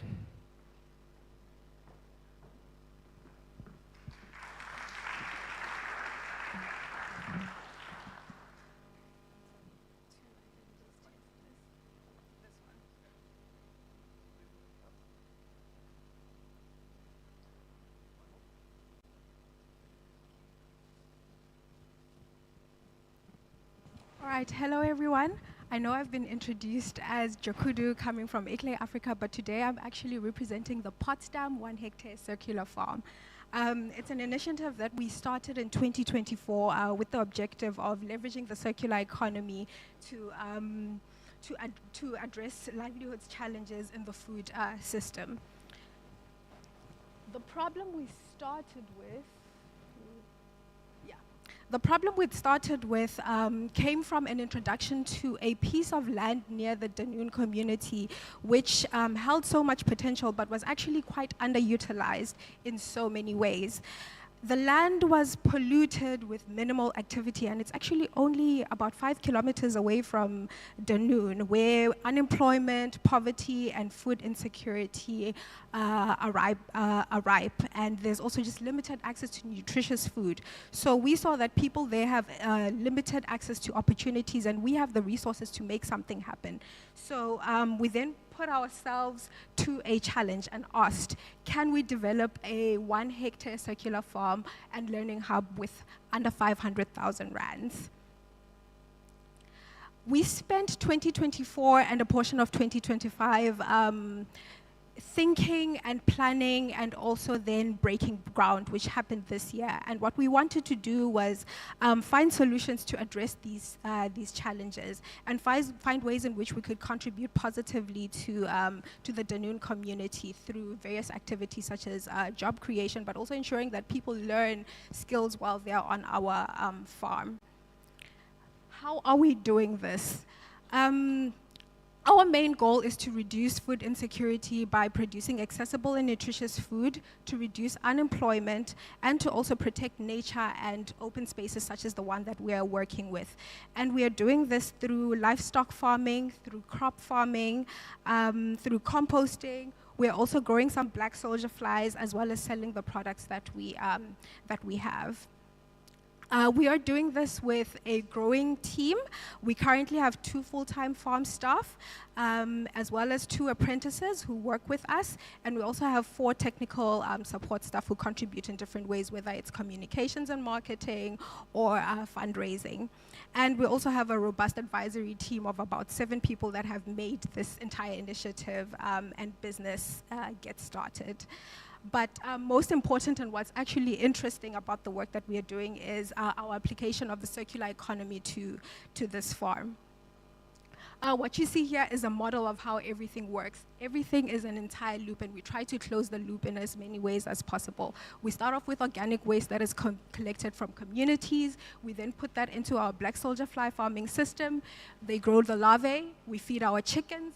We then take that into, we then sell the eggs, but then we take the frass the manure from the chickens, as well as the frass from the black soldier flies, and we start our composting system. Right now, our goal is to use the compost to revitalize our soil, because we will soon be starting with planting crops, microgreens, and a range of other vegetables. But in the short term, quite soon, by the end of this year, we'll also be selling the compost. And so, our target audience for this is selling to Dunoon residents, Tableview residents, and the broader Cape Town. We currently sell our eggs to local spaza shops, and we are looking at engaging with hotels in the area. We also love partnerships, and that's a central piece to our work. Soon we will have more than just the eggs. We'll have compost, we'll have fresh produce, we'll have black soldier flies, the excess that then gets sold off to other interested buyers,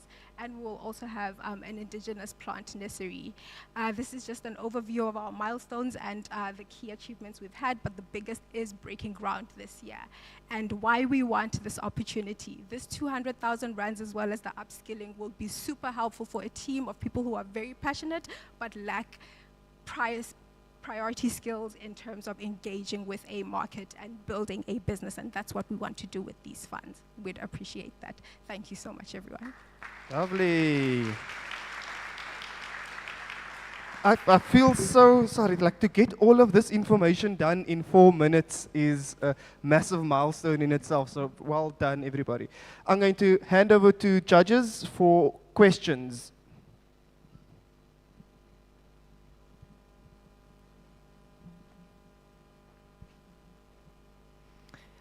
Good morning, and well done on a very inspiring project that you're running in Dunoon. What I would like to understand is your opportunities for growth and scalability. Obviously, you have the local community that you are supporting, but you've also identified your target market. So could you explain a little bit that in the perfect world, if you had access to resources and the finances and all the other wonderful things that bring success to business, how do you plan or foresee that you could, on the one end, expand on your current production, but then also support your supply chain right through to your customer? So that's a really interesting question. Right now, we are very reliant on grant funding, which is what we got to start off, so we didn't have to borrow money to start with the infrastructure that we have on site. And so what funding would help us with is starting that transition from reducing that reliance into profit generation. Our goal right now is to refine the systems that actually are taking place on the site. We are not maximizing the entire 1 hectare just yet. I think we're using probably just a quarter of that space. And so scalability right now is just within that 1 hectare. There's a lot more that we can do. There's a lot more that we can expand in terms of those various activities. So for example, right now we only have 1 row of compost. We have ample space to, if we were to scale up, expand that across the site. Although we've started with just the 1 hectare, we do have access to more land that we haven't yet started using within the same area that we have, and we'd be able to expand into that space as well. So opportunities for expanding in different ways are there. And most importantly, we want this to be a space where people can access job opportunities. So scalability also includes scaling up the number of people that we have on site. We are definitely working with just a farm site manager and an operations manager in addition to the apprentices on site. But expanding will mean that we can create more opportunities for other people from the Danune community to come on site and actually implement ideas that they are interested in. So if they see that we're growing, for example, garlic, but they want to grow something else that they know they can sell, we are leveraging those sorts of partnership opportunities, and we'd like to try a different way of doing business and seeing what that sort of engagement could produce for a space like this. It's still open, but it has potential to grow and scale and be replicated.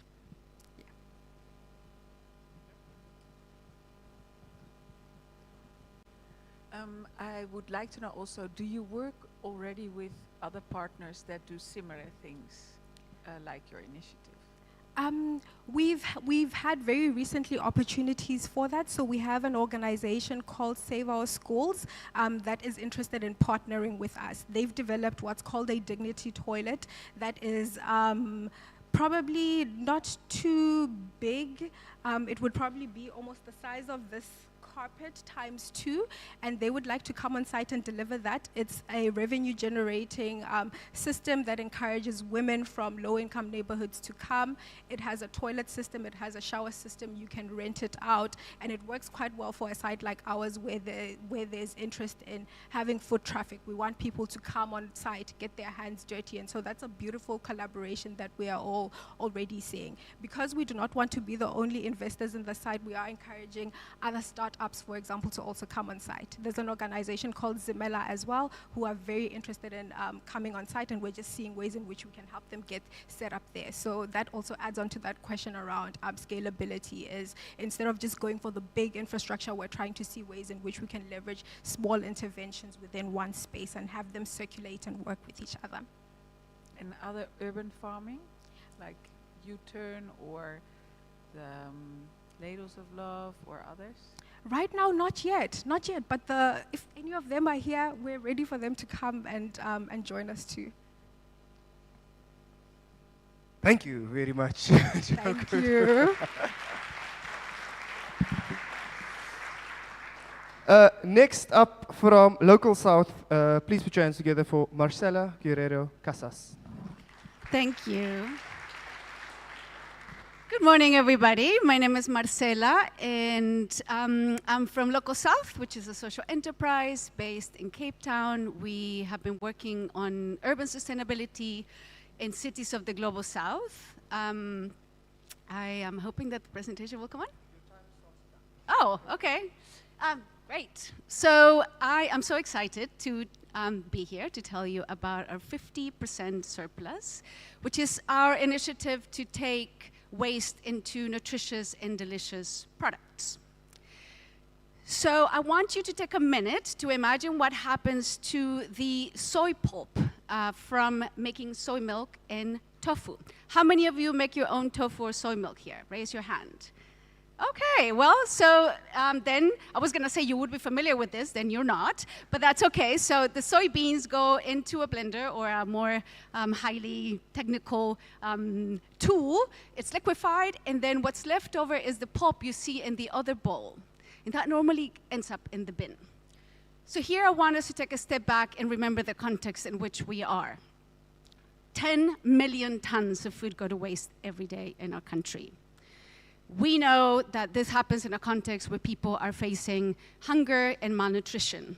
So food loss and waste is not just an environmental imperative or necessity. It's really an opportunity to create a healthier, a fairer, and a more resilient food system. It's also a business opportunity, which is why we entered this competition.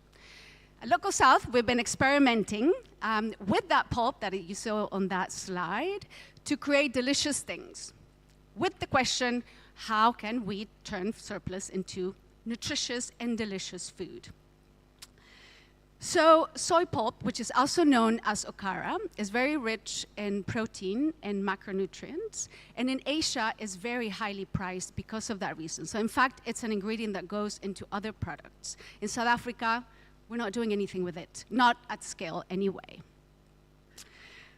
In the best of case scenarios, it goes to animal feed, but most likely than not, it ends up in compost, which is not bad, but normally in landfill, which is a real waste. And so we see this as an opportunity for real circularity. So far, we've created a process to dehydrate that okara, or soy pulp, and turn it into flour. And we've been testing early sort of artisanal product concepts like crackers or snack bars, wraps, which is the one photo you saw earlier in the presentation. And we've developed a number of partnerships, early days, so I don't think we can call it radical collaboration just yet, but we are in conversations with Stellenbosch University to develop a more formal relationship. We've spoken to retailers.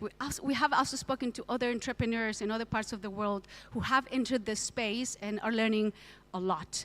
But this is why we enter the competition. We see the V&A as the perfect place to test this idea. It's a living lab because of the cross-section of the population that inhabits that space, and it really can give us an opportunity to test what works, what sells.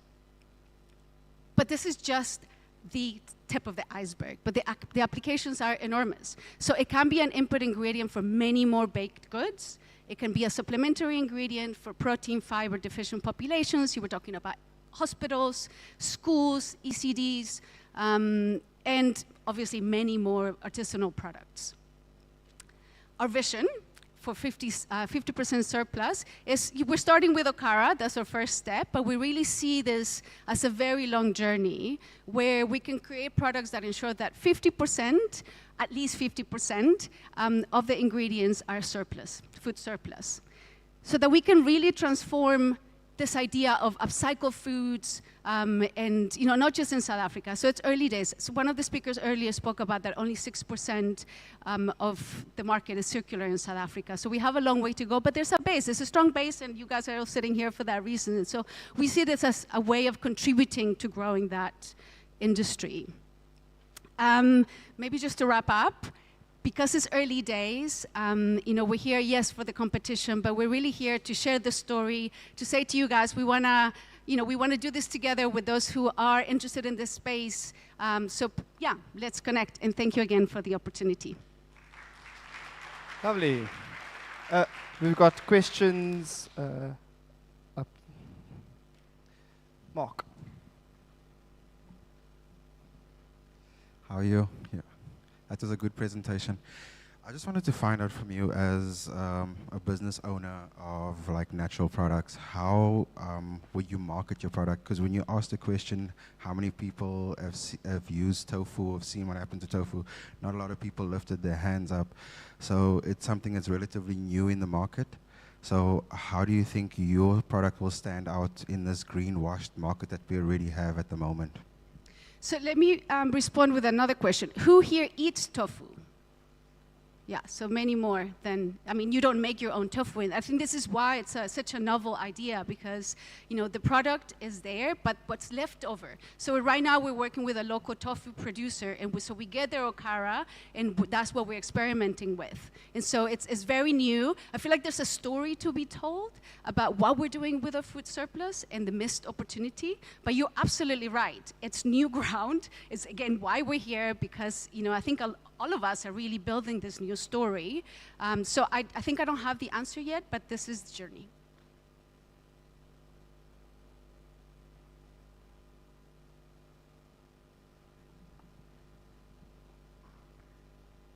So in terms of soy, how much access do you have to soy waste, actually? And also, is that mainly produced for human markets, or is it already primarily produced for the animal feed? So we have access to a local producer. They have 800 kilograms of waste every day. So they don't know what to do with it right now. So to get started, we have kind of the perfect partner. There are some logistics that we are yet need to figure out in terms of transport, dehydration, et cetera. This is, again, part of the journey. But we definitely have enough sources. And your question about soybeans, so they're not produced in the Western Cape, but they work with a farm in KZN where they get organic beans. It's also specifically for tofu production. I can't answer your question in terms of soy, more broadly speaking, but this particular company we're working with, that's their story. Fantastic. Thank you very much, Marcella. Ladies and gentlemen, please give them a round of applause. We're nearly there. One more to go, but it's by far and most the least. Mutuum Solutions, please welcome Prince Manyepa.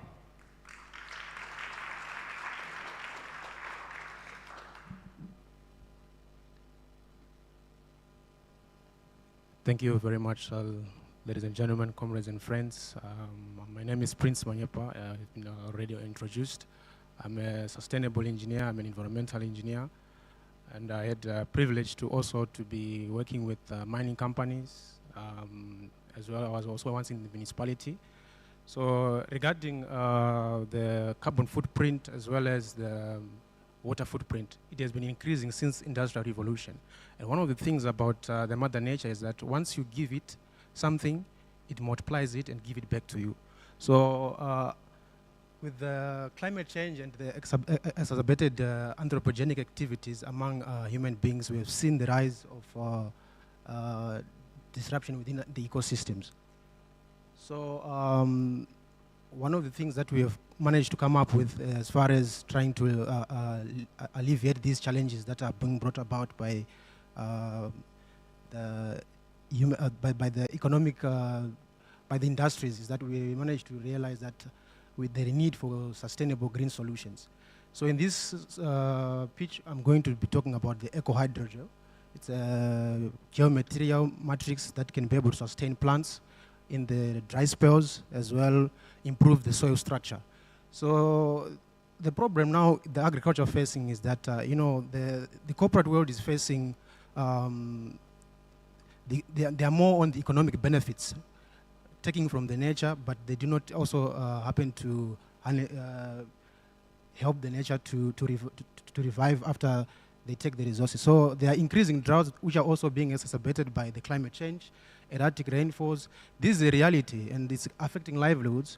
And understanding also in the mining environment is that after the mineral beneficiation, the slurry that goes to the mine tailings dam, the slurry that goes to the mining tailings dam, it is abandoned, because now after the life of mine, you find that the mines, they leave the dump sites, and these ones, they are left unrehabilitated. So we've realized that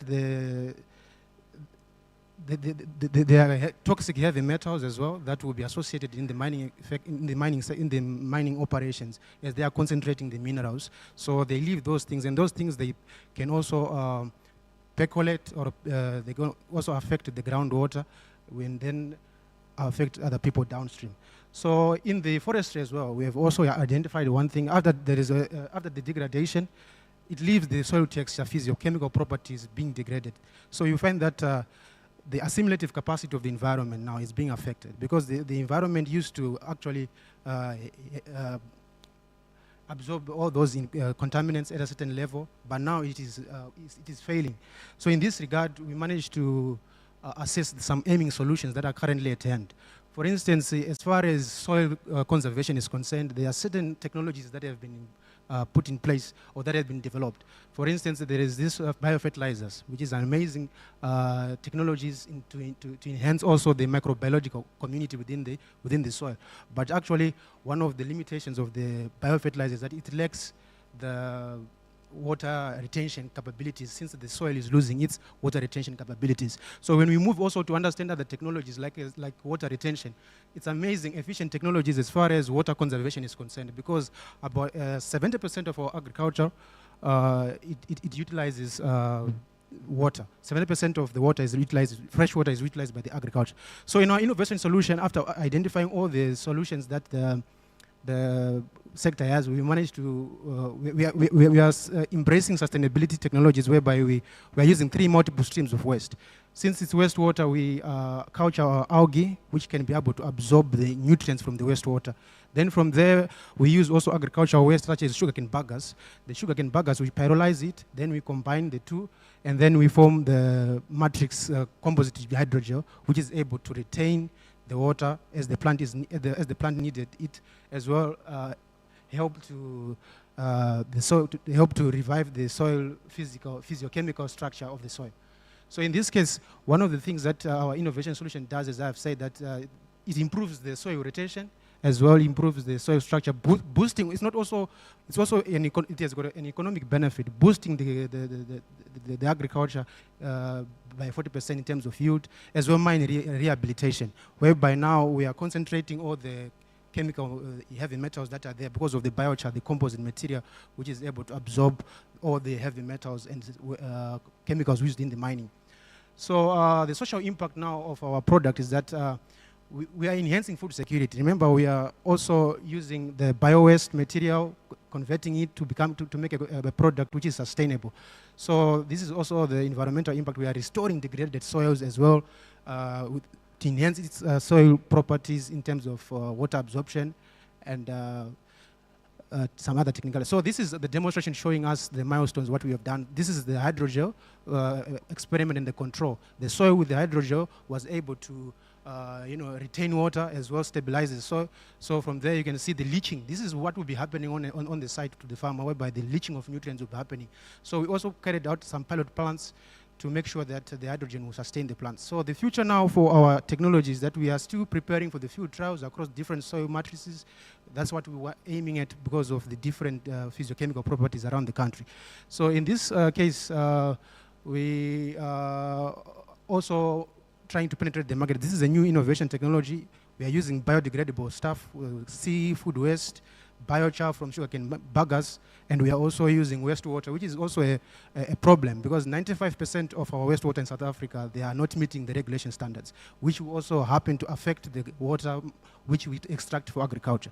So ladies and gentlemen, comrades and friends, this is all I can say about hydrogel.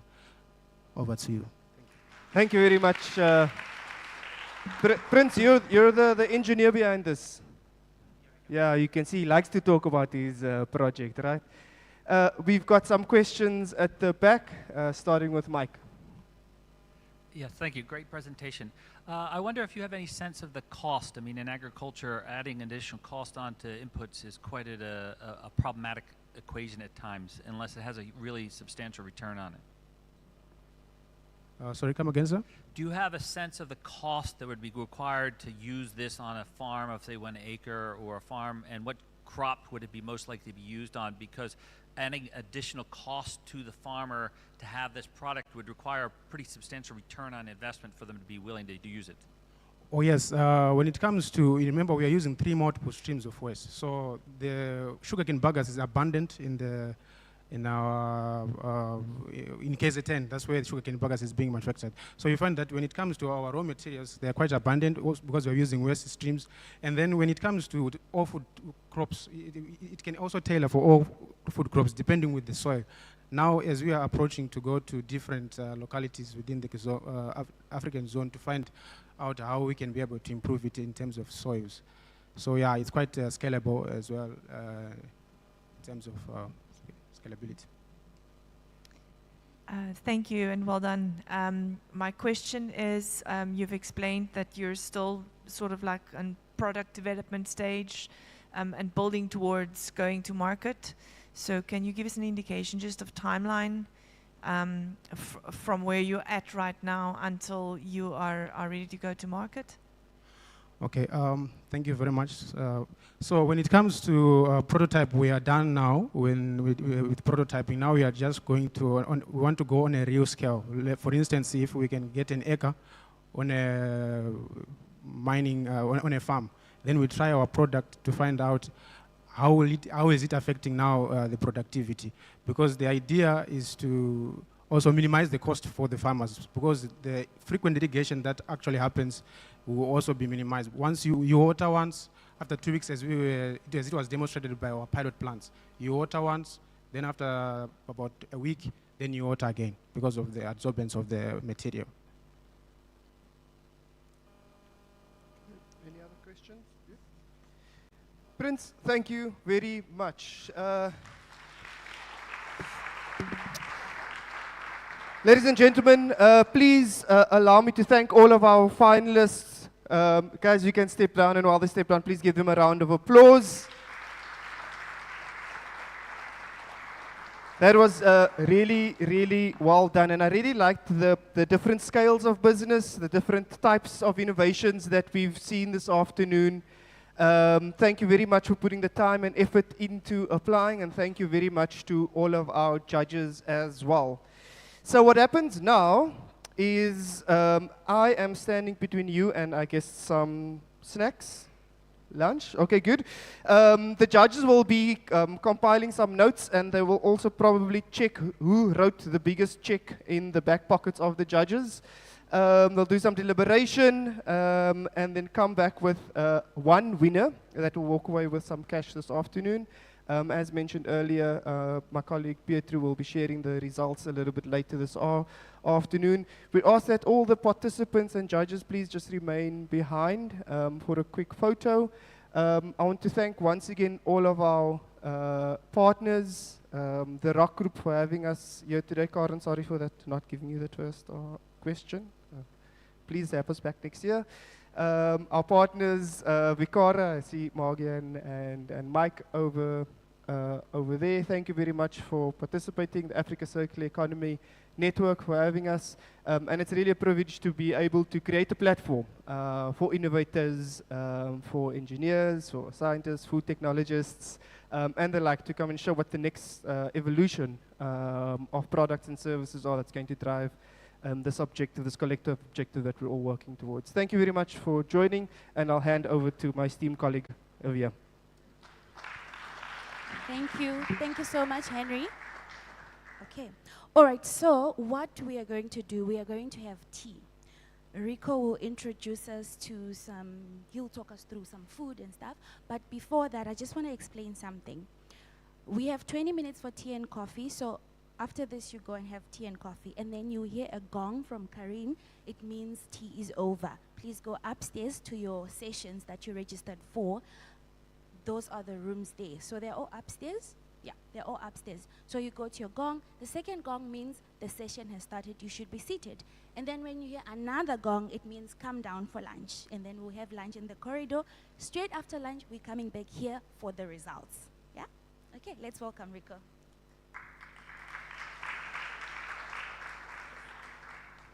Hello again. Hello. Is it on? Can you hear me? Yes. For those who joined a bit later, my name is Rico. I'm the Nourish Program Coordinator at the Sustainability Institute. That just means that we get to play around with food and make people happy through food, and we tell beautiful stories through food. So everything that we have on offer today has a story to tell. So if you want to come and chat to me about that, you are most welcome to. Just a little bit about Nourish. We're a threefold hospitality program that runs at the Sustainability Institute.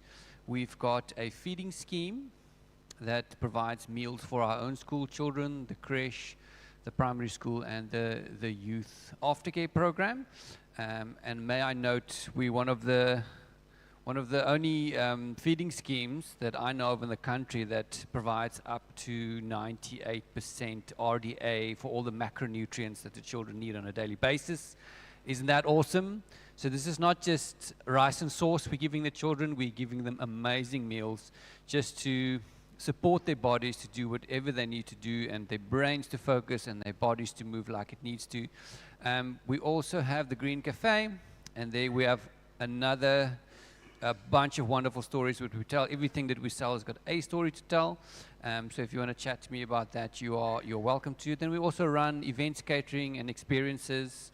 And I heard there's some money going around. So please, if you do feel like sending some our way, we are an NPO, yes, but we're also a social enterprise. So when it comes to events and Green Cafe support and hosting activities and anything like that, all the money gets put back into the Sustainability Institute to keep our operations going. So if you want to come have your next event or just come book a meeting room, you are most welcome. I would also like to mention there is a lot of indigenous edible South African plants in all of the meals and even in the sweet things that we have on offer. You'll see on the tables in front of you, there's a lot of examples of the indigenous plants on the tables. I see some sea pumpkin, some spekboom, some confetti bush, some other wonderful things on the table. If you want to know more about those, please come and chat to me. There's books on sale in the Green Cafe called Cape Wild Foods, the Grower's Guide, and also a Cook's Guide. So if you want to learn more about how to cook with these ingredients, you can pick up those books, or you can just chat to me. The books are written by Luby Rush. She's got her own recipes. We are the Nourish program. We've got our own recipes, not a competition, but maybe you'd like to hear more about how we make our lasagna or our curry or our oat and wild rosemary cookies, and then you're welcome to come and chat to us about that. Just a note, you are a lot of people, so just have patience. As soon as you go out, they'll start pouring the hot water onto the plungers so we can serve nice hot coffee. So just be patient, hang around, wait for the plungers to be plunged, and then you can enjoy yourselves, and I'll be around for a while if you have any questions. Thank you so much.